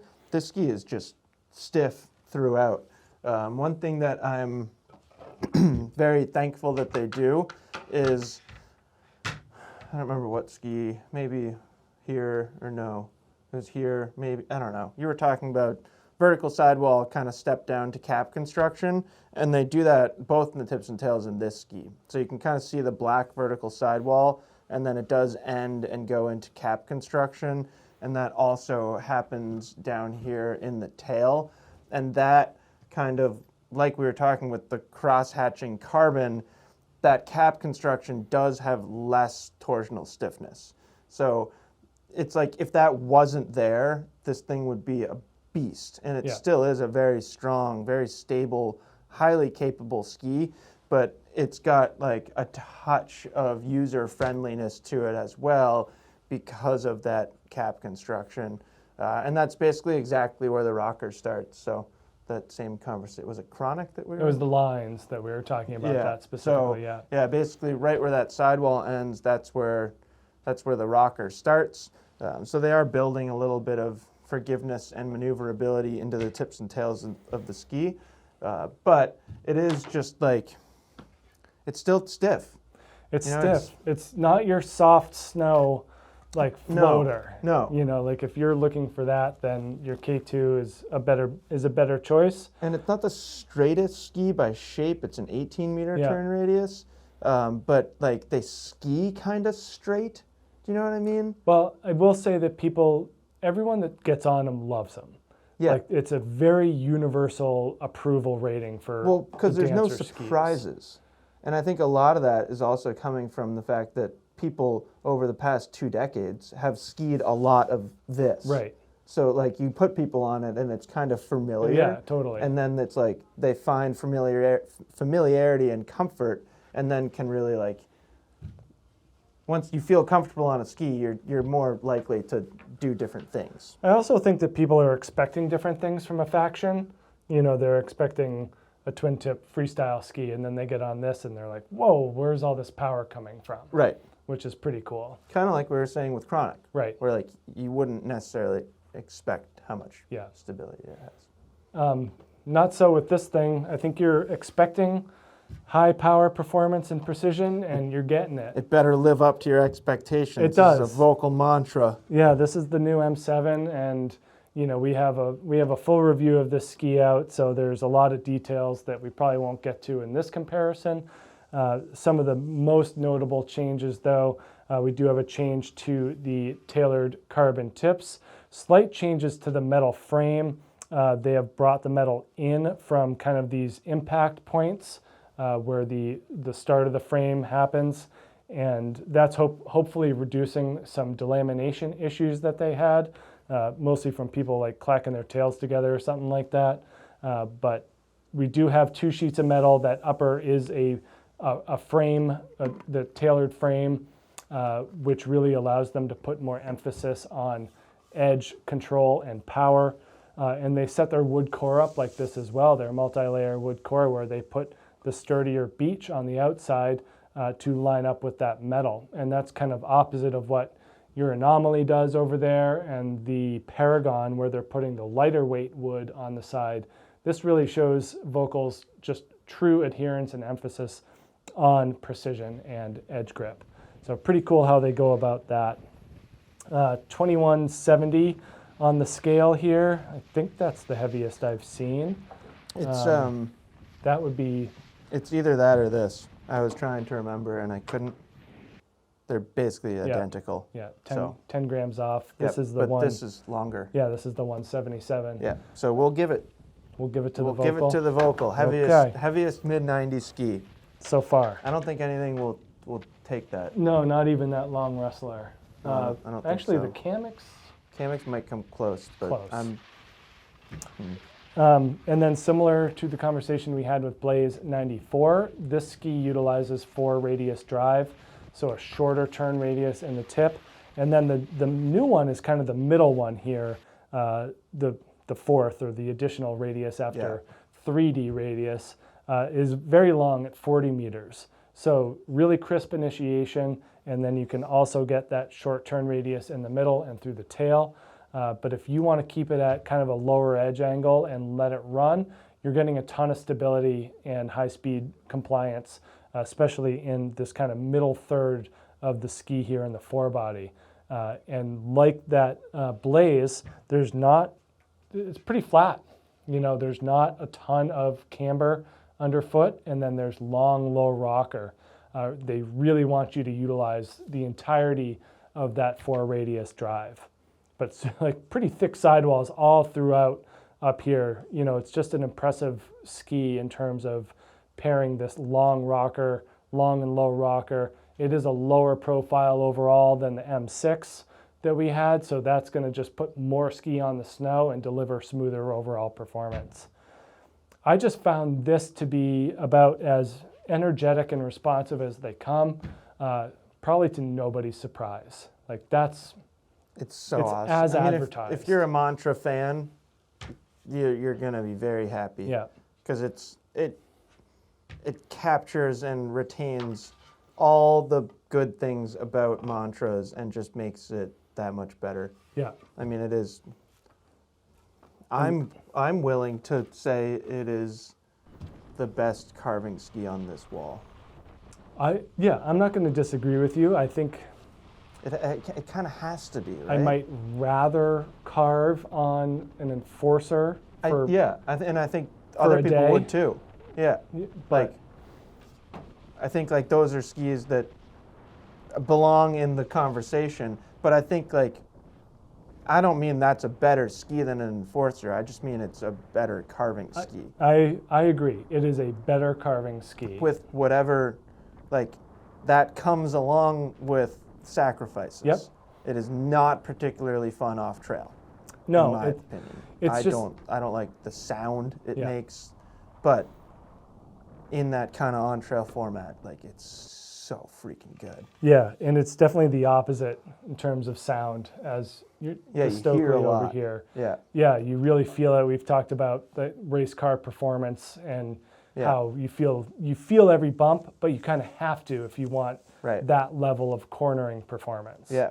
So it is a necessary thing. Yeah, it's like I mean now I get to go from my Volkswagen to my Miata, Yeah. and those are very different experiences. Yeah. Miata corner's better. It's a better carving ski. Yeah. And and if you're looking for a Volkl that's more amenable to off-trail stuff, you got your Blaze over there. Yeah. You know, there are You got the Revolt 96 right there too. Right. Yeah. Looking for more playfulness from a freestyle perspective. Yeah. You know, at 96 underfoot, it's hard to say that this is a dedicated carving ski, Right. but it is very much true to that capacity. Yeah, and I don't want to cut you off unless you have more to say about Mantra. No. But even if you're like, so you brought up some alternative Volkls, I will bring up some alternative metal-clad skis if you want a really good on-trail carving ski, but you do want more off-trail capabilities. You can go here. Yep. If that's not enough off-trail capabilities, you can go here. Yep. And if that's not enough off-trail capabilities, I'll take that one. Okay. So that's like, I think that's a pretty accurate progression between those four skis. Obviously, there are other skis with metal in them that we could include in that conversation, but that's how my mind kind of works through those four skis. And they're all like pretty important skis. So, Yeah. And like off-trail is subjective too. well, it can mean a lot of different things. Yeah. Yeah. Yeah.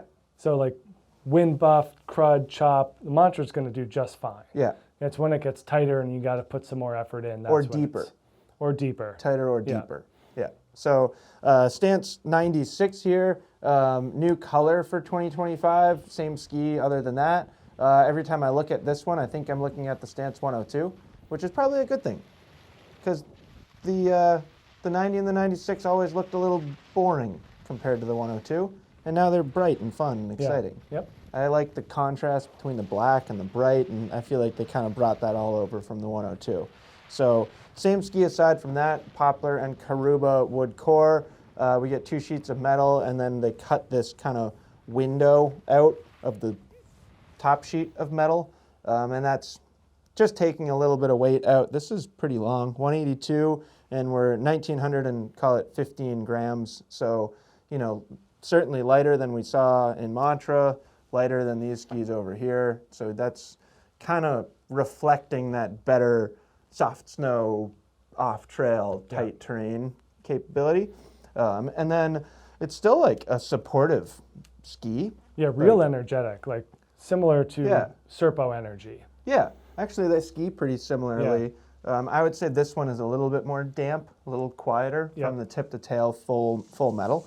But yeah, supportive flex pattern, but it's not like jarringly stiff that it doesn't feel like it wants to do anything else. And it's almost like sort of the opposite of Maverick, which is funny because they're sister companies, where like that kind of gets its like off-trail capability more through its like quickness and responsiveness. And I'd say this gets it more from like compliance. Does that make sense? Yeah, totally. And just a different shape overall. It's Totally. a lot less angular, so you're going to get a smoother feel. Exactly. It's like smoother and like slarvy at times.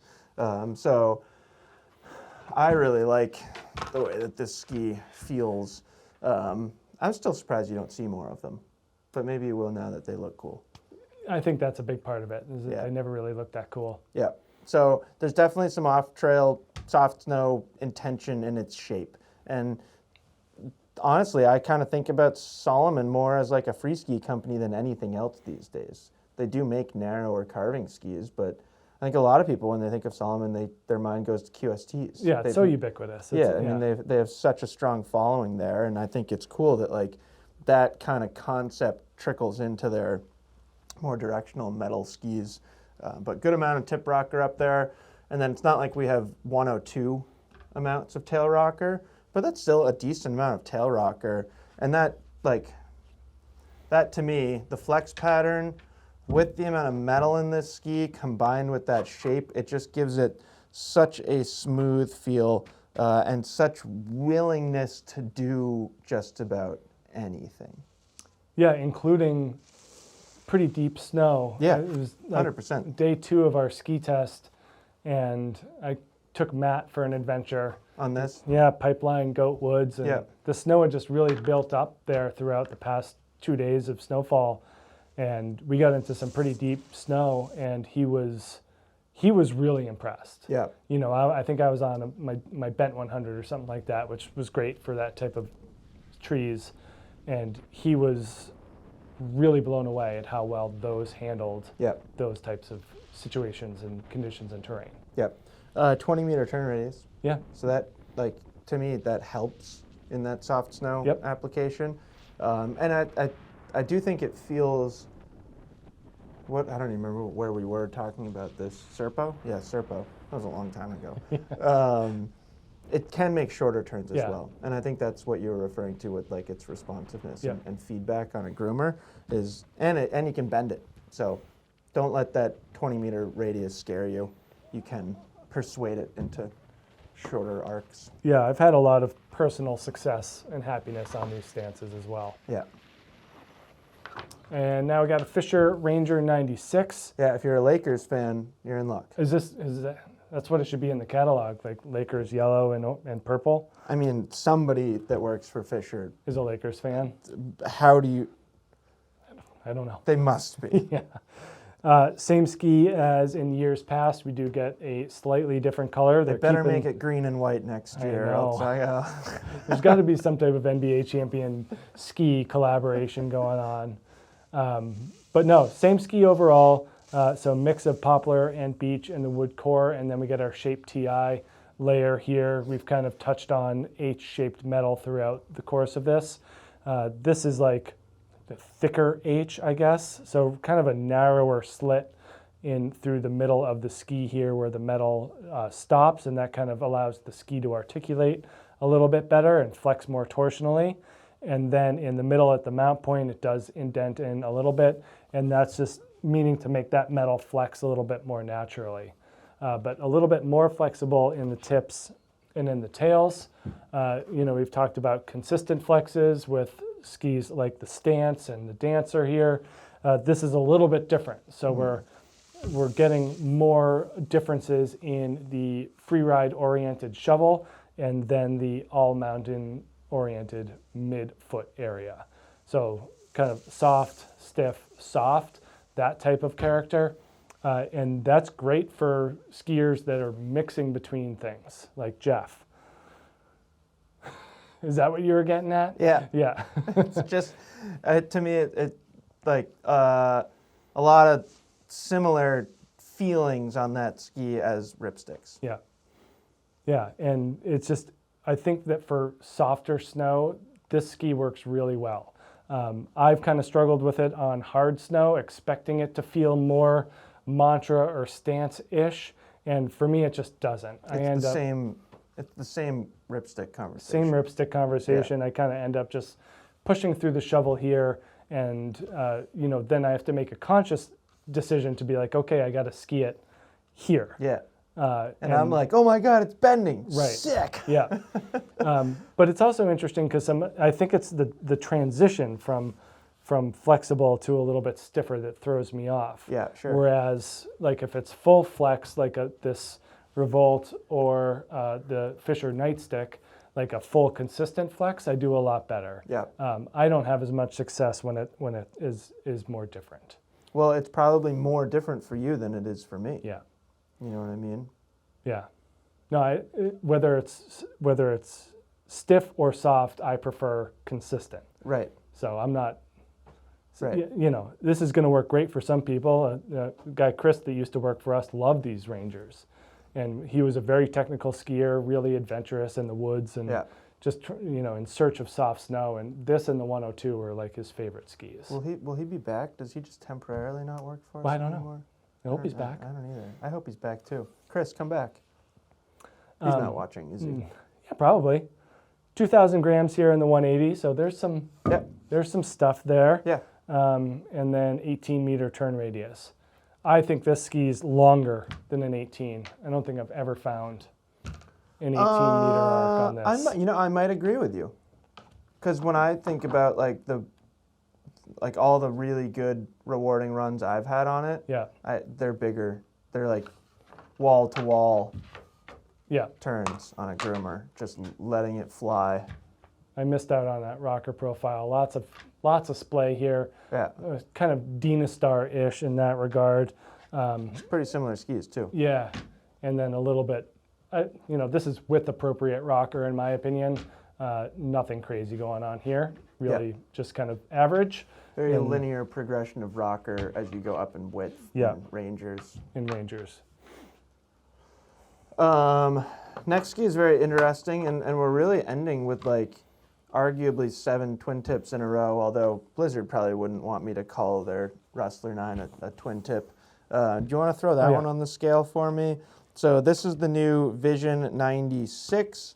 Very interesting ski. Probably the closest comparison on this wall would be where did it even go? Oh, the scope. There it is. I would say the scope is probably the closest comparison to this Vision 96. The whole Vision line has changed. Aspen Paulownia wood core, and then we get that THC application, which apparently they just change into different things without changing the acronym. Right. Used to be aramid, now it's flax. Yeah, so carbon and flax. We got to stop these manufacturers from using the same acronym. And changing the material. Yeah. We're looking at you, Liberty and Line. Yep. Apparently it's just manufacturers to start with L. So really unique ski. When this ski came out, they didn't really say it was a touring ski, and I kind of like that about the Vision line in general. But it's 1,650 grams, and this is pretty long, right? Yeah, this is a 184. So it's very, very light. So if you are looking for a twin tip ski that you could tour on, there aren't that many choices, and this one definitely can do it. They made it a little stiffer compared to the old Visions, which I appreciate, because that Vision, was it the Vision 98? Yeah. That ski used to just kind of just wheelie out. If your weight got thrown off, the ski had kind of no supportiveness to it, which was fun. But this ski still has a really easy to manipulate flex pattern. But there's, to me, that actually has some support to it now, which I think is really nice. It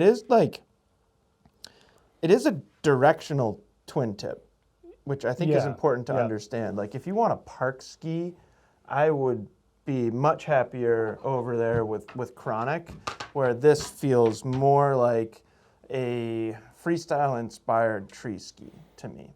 So good amount of tip rocker up here. Still a decent amount of tail rocker. There's just not much splay here. And then the dimensions are interesting. So it's 131, 96, 120.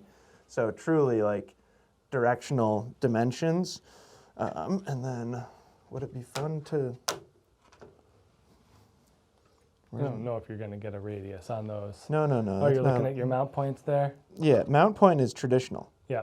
You know, like that's a huge, it's probably 7 centimeters back from true center, which is like where normal skis are. So, you know, it's a line, it's a twin tip, but it's a directional twin tip. And to me, what it's really, really good at is wiggling through tight trees in deep snow and touring. And then, you know, if you want to like throw some tricks while you're at it, it can do it. This thing saved my life. I owe a debt to this Vision 96. Because you were in the trees and you were going to hit a tree and then you could maneuver so quickly? No, because I had to try to keep up with Matt at the end of the day at Pico. Oh, And, yep, you know, you ski all day, your legs get tired. yep. This was still on my list of skis to test, and kind of went up to the top, and we went over and did that old trail, that Narrow trail. trail. Yep. And having something like this that was both light and supportive was just an absolute lifesaver. If I was on an Enforcer 94, I wouldn't have had a good time. Yeah. You know, it's just at that point in the day, you need something that's going to help you out. Well, it's incredibly agile. Yeah. And it's easy, and there's nothing surprising about it. No. It has like 100% compliance and willingness to just get down. Yeah. So I had a wonderful experience Good. on this ski. Well, honestly, I think it's probably more of a Bob ski than a Jeff ski, Yeah. which is kind of interesting because I would say that most skis that Lion makes are kind of better for me. Yeah. No, I like I said, I'm a Line fan. They just make things that fit in with what I do, what I like to do. Sakana. Yeah. Are you sad that we don't get a poacher anymore, Jeff? Because I am. I was, but I'm very excited about this ski, Yeah. and I spent enough time on it that I have a strong opinion that it does everything that we liked about poachers, and just bringing it into like a little bit more of a modern format. Well, we'll get to you in a second, but yeah. That's pretty much all I have to say. This is K2 Omen Team. This is a replacement for the poacher. Yeah. Yep. You know, it's 96 millimeter underfoot twin tip. And they are bringing in some of the things that the poacher had. So aspen wood core that's fully wrapped in triaxial fiberglass. That's giving it the heftiness and the sturdiness that we always loved about the poacher. They are using carbon boost braid in there as well. So they're weaving those longitudinal carbon stringers in with that fiberglass. And that gives the ski, it's just awesome energy, really fun, snappy, poppy ski. It's 1,980 grams here, so there is that heft of the poacher. Yep. And then they seem to be bringing in some of the things that they incorporated into Mindbender's Reckoner, sorry. New Reckoners. New Reckoners for Yep. this year. They all have kind of the same finish. Yeah. So Twin Tech is kind of the new technology here for both Omen as well as the Reckoners, where they're moving to a little bit more of a sidewall to cap design and then more to full cap, and then it is thinned at the ends. So we talked about Chronic there using very thin material in the tips, and Omen Team is certainly taking a note from that. I don't know which way these things go, but someone comes up with it first and says, let's make the very sidewalls of the ski really thin at the ends of the ski, and that's going to increase you know, the mobility and lighten the swing weight and make it more amenable for park performance. So pretty cool stuff, kind of taking the things that we liked about Poacher, incorporating some kind of, I would say, more free ride characteristics from Reckoner. And as I was kind of going through this, was wondering, are we going to see like a Colby Stevenson winning gold medals on this as we did on Poacher? Yep. Yeah, that's what you're thinking. Yep. That this is going to be kind of that bigger Yep. slope style ski. Yep. Okay. Might not be Colby Stevenson. Yeah, but somebody else. Yep. Some new wave skier. Yeah, I think Burke Root is a vocal skier. Yeah. He's pretty tough to beat these days. Yeah, no, I think that's going to be the K2 competition ski for sure. The 90 could be really good too, but if those athletes were choosing Poacher, considering all the options that they had, like K2 Sight, Yeah. they're going to continue to choose this. And I would. You know, even what I was saying about like ARV 88 is like on paper more of a slope style ski than this. Like I would probably still choose the 94 because I'm not like competing, and I don't know. I would be very happy to ski park on that. They really bring out the symmetry too. I think that that's a cool thing about this, and they even do it that the top graphic on the tip of one is the tail graphic on the other. It's thrown me off so many times. So it's not 100% symmetrical. Close. But it's close. Yeah. So 125, 96, 119. And then I would say that the rocker profile and taper shape are symmetrical. Yep. If not really darn close. Close enough. Yeah. Nice positive camber underfoot as well. So a lot of energy in the underfoot zone of this Omen team. And then next ski here is the Volkl Revolt 96. So this is the second year for the Revolt 96, just a new top sheet graphic. It's still yellow, so it's a kind of a similar top sheet graphic. And this one's pretty interesting. Oh, almost our heaviest ski, 2,170 grams. It's only a multi-layer wood core in this ski, but like from a ski phonics perspective, it's pretty solid. I love it. I think there's probably like there's 1.5 liters of epoxy in here, which would actually be measured by volume. So yeah, it is like fairly robust. This one's a little different. You know, if I was to look just in Volkl's collection, and I was looking at or like picking out the competition park ski, I would take the Revolt 90, 100%, which is fairly similar to here, and you know. I still think a slope style competitor would go 88. But anyways, so this ski kind of combines park performance with all mountain capabilities, and that's really what the kind of mid-90 Revolt has always been about. Like we used to sell a ton of those Revolt 95s because they were really inexpensive, and like a lot of different people could ski it and have a good time. There was like a true dead center mount point, which this one still has. But we used to like tell people to go a little further back from that and stuff like that. So you could like bring in like some all mountain capabilities into the performance of the ski, even if you weren't skiing in the park at all. And this ski captures that, in my opinion, but does it with like more modern shaping. So I'm sure we've had this conversation. It's probably the fourth time, but longer tip and tail rocker, and then much more early taper compared to that Revolt 95. And then same is true in the tail. In fact, the tail is almost like Revolt 104 inspired. It's like a little narrower and kind of pointy. It's 126, 96, 117. So and fairly, it's flexy too. Yeah. So like fairly big difference between tip and tail dimensions there, which we see in that 104 too. And that's definitely boosting its maneuverability and soft snow capabilities and stuff like that.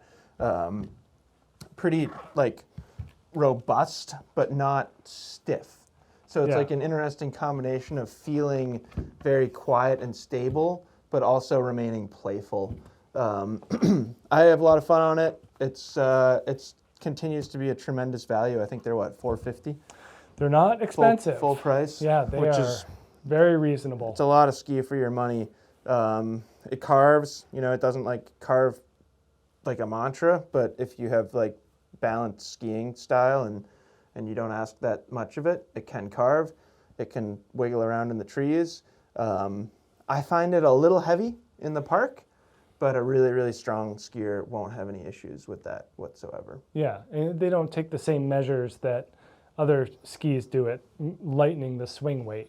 No, and I remember like not this past ski season, the year before, when we first got this new ski, I skied it in the park quite a bit, and I did just fine on it, but I do recall feeling the weight of the ski, which is, again, it's not a bad thing, and there are plenty of park skiers out there that are bigger, and I think a lot of times skiers like that don't really feel like the industry is like supporting them.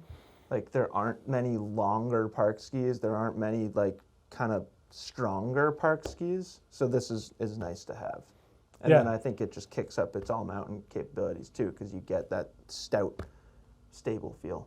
Yeah, my big sticking point with these Revolt 95 and 96s is that they top out at 181 or 180. And Yeah, if but they made this in a 187, I would be all about it. well, but to me, like this is 181, right? Yeah, This is a big 181. yeah. It's a big, heavy 181. No, I really enjoy these. And it's like, this is not my ski on paper, but Yeah. on snow, I love it. This one too, Line Optic 96 here. If you're looking for a really interesting and unique blend of attributes, this is where it's at. Again, with the lines, like they just do different things than a lot of other ski companies. You know, if you're looking for a ski with a twin tip and with a metal laminate at 96 underfoot, with good rocker in both tips and tails, like this is where you go. They do a great job at mixing these things. 1,956 grams in this 177, like nice round flex for having that metal in there. Aspen wood core and then gas pedal metal overdrive. So central spine of metal going through and then branches off towards the side, and that's giving you better torsional stiffness and edge grip underfoot to go along with a little bit more flex in the tips and tails. Really mixing those attributes really, really well.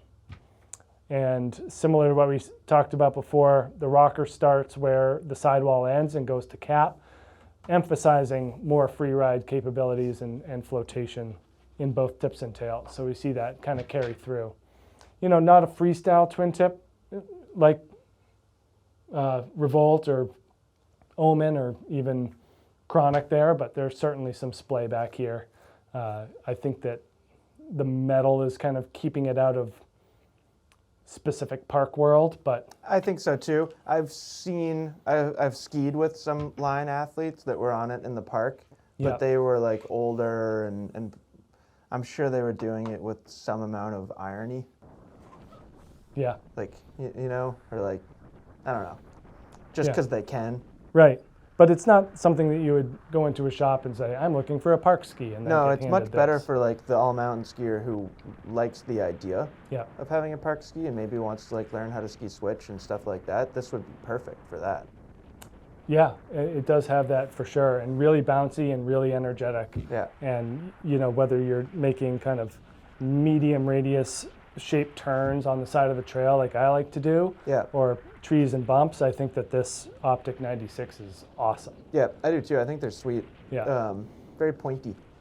Your pointy taper shape and Yeah. tips and tails. Yeah, that's Yeah. just that's always the striking feature to those skis, and pointy skis to me always scream maneuverability. In terms of comparisons, you know, it's kind of like the Chronic where you have that stoutness underfoot, but with more metal. Yeah. So you're just getting more dampness out of the Optic versus a little bit more pep out of that. Yeah, it is Out of the pretty Chronic. unique though. Yeah. That Optic.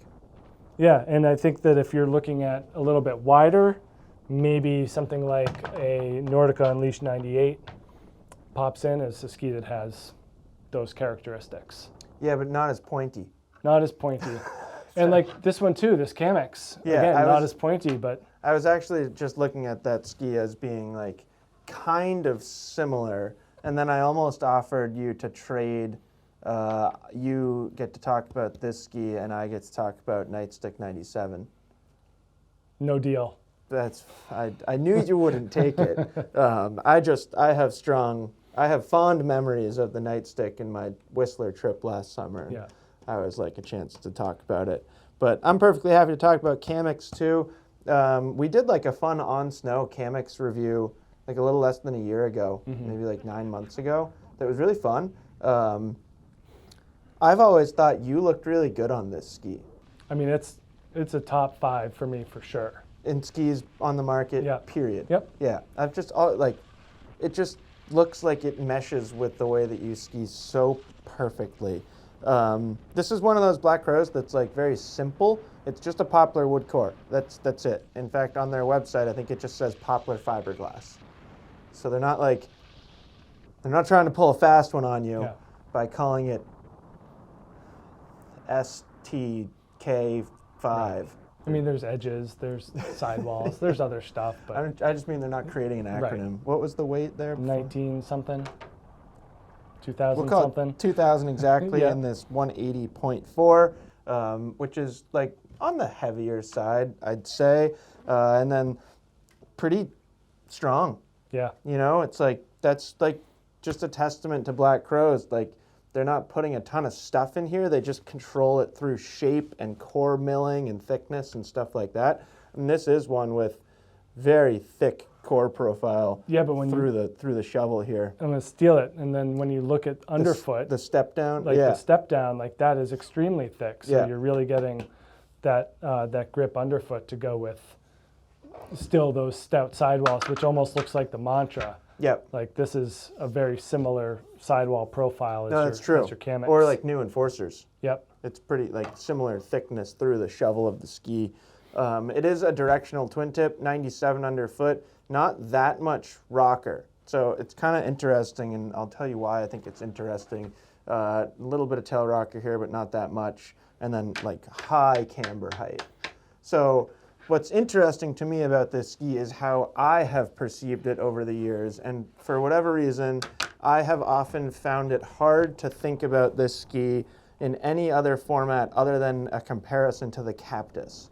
And when I'm thinking about it as a comparison to the Cactus, I think about its like slarvy nature, but in a comparison like this, and really like compared to the overall market of skis, it's actually quite responsive from that camber height underfoot. There still is some slarviness to it, and yes, I would say it's more like surfy than a Cactus, but it's not like, in a vacuum, it's not a surfy ski. It's pretty strong, it's pretty darn responsive, and I think it gives you like a nice amount of feedback for an all-mountain ski. You can carve on it, you can ski trees on it, makes short turns really well. 20-meter turn radius, so let's say if you're looking to make short carves, you might not do that, but it can do just about anything else. You got to live in the camber for those short turns. Like you really got to bounce out of it. You got to live there. Yeah. Like that's the key to adhering to those shorter carves. Yeah. Is using that camber. But then it's like, I don't think it's a short radius carve. I think it's a quick, I think it's a longer turn that you come out of quickly. Yeah. So it's like kind of interesting. The probably the biggest downside to this ski for somebody like me is I've never thought it's very good in the park. Every time I see it. But I don't think it's really trying to. No, every time I see it, it strikes me as less and less of a twin tip. Yeah, like totally. When I first saw it, I'm like, oh, cool, another 97 mid-90s twin tip. Yeah. I'm gonna like it. Yeah. And then the more and more I ski it, and the more I see it, I'm like, oh, it's a turned up tail, but I don't see freestyle as part of that ski's nature and makeup. Nope, I don't think so at all. Which I think is like, you know, part of the reason why it's always worked well for you, and it's left a little bit for me to wish for, but that's perfectly fine because not everything needs to be a part ski. Well, I also got on the longer one, the 186 this year, and that really, to me, that put that Camox on a whole nother plane. Put it on the map. Yep. And this one actually caught me off guard. You know, you had a pair of these Nightstick 97s last year, kind of the promo or intro model. Yeah. And, you know, just from them sitting in our office, they didn't look like much to me, even though I should be interested in something like this. But I kept having kind of Ranger thoughts. Yeah. And it is like so different. It is quite different than a Ranger that I really got along with this Nightstick 97 really, really well. Again, I think it's more of the consistency of the flex, even though there is like a good amount of flexibility to it that I really enjoy. This is built with a poplar wood core as opposed to poplar beech. And then we get metal underfoot. And here's another example of a ski company doing something a little bit different, putting the metal on the bottom of the core as opposed to the top. You know, you can kind of speak to this on rails. They're just adding durability into that sliding area. Yeah. From a skiing perspective, it also adds dampness and grip to that underfoot zone. So a couple different things going on there with the Nightstick 97. Do you remember the Rossignol POW Air that just had like ABS underfoot? No. Oh yeah. Yeah, they took out the edges and put in. Yeah. Yeah. Yeah. That's Fascinating. yeah. Maybe they were inspired by that. But overall, like this is as much of a twin tip as it is for you in a park perspective. I found a whole lot to like in an on-trail perspective. Yeah. Just simply carving clean round turns on softer snow. I think it's good off trail too. Yeah. I think it's awesome. I think that this would be a great ski for here in Vermont for mixing tree skiing, bumps, and park. I don't think you're going to get the same response in terms of carving performance as certainly some of these more frontside oriented all mountain skis, but for what it is, and when we get on it in soft snow, I was blown away. Yeah, you have to have reasonable expectations, Yep. but aside from that, it's fine. Yeah. And I always kind of like to say like, well, yeah, well, the ski like inherently isn't stable, but like I'm stable. So I feel like I can get more out of something like this Yep. In a carved turn.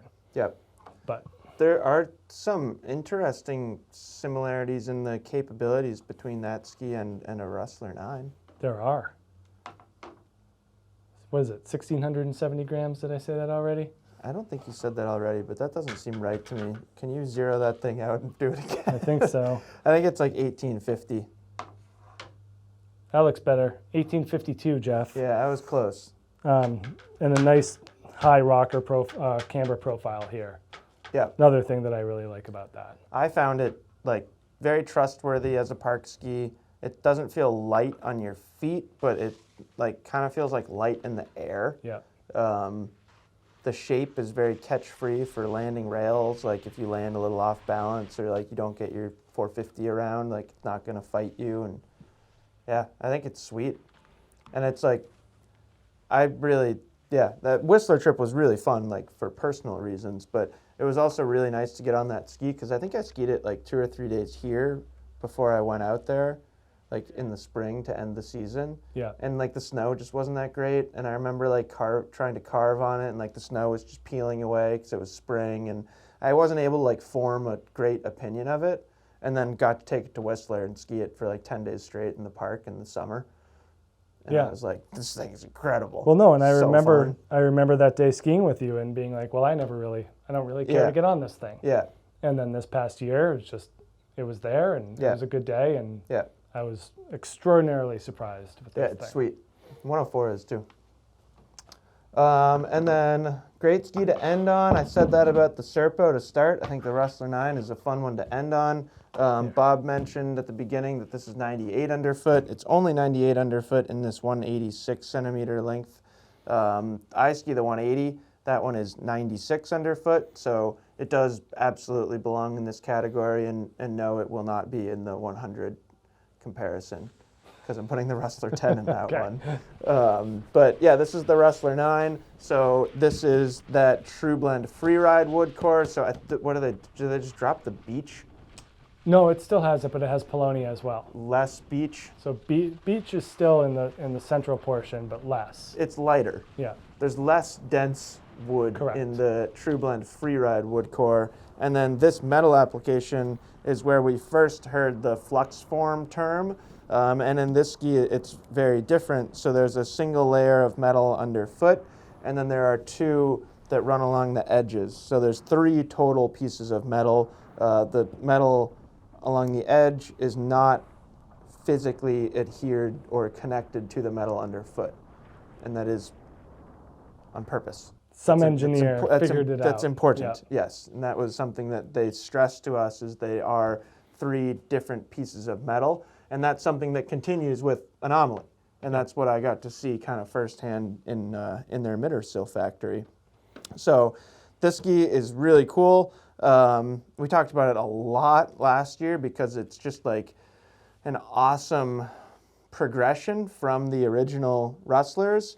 It's not heavy, so 1,990 grams, and this is a 186, so it's pretty darn long. It's not like tremendously stiff either. But it's stiff enough, I think. And then the shape is just so cool. And I think like the shape combined with moving the metal to the edges, it like retained all the maneuverability, playfulness, like free ride potential of the previous Rustlers, but gave them like so much more strength and composure and consistency. Like that Rustler, we used to talk about having a hinge point, Yeah. which just like was a little bit unpredictable, where this ski is just super, super fun. Considerably super more smooth. Yeah, oh my God, it's awesome. And then decent amount of tail rocker back here. It does rise like enough into where I feel comfortable skiing in the park. I've landed switch on it a bunch. It doesn't like ski like a park ski really, but if you want like something that like Optic or like Camox, like you want a twin tip or you want a fun all mountain ski and you want to be able to dabble in the park, you can do it, but that's not like the purpose really. It's just, it's useful. It's like, useful it's good to everywhere. have. Yeah, and then there's camber underfoot too, or you just mean park capability is useful. Twin tips are useful. Yeah, Like, I agree. not just from a playfulness or park perspective, but for They for have everything. a reverse gear. Yeah, Yeah, I appreciate it. you can I pop don't even. you can pop it into reverse Yeah. real quick.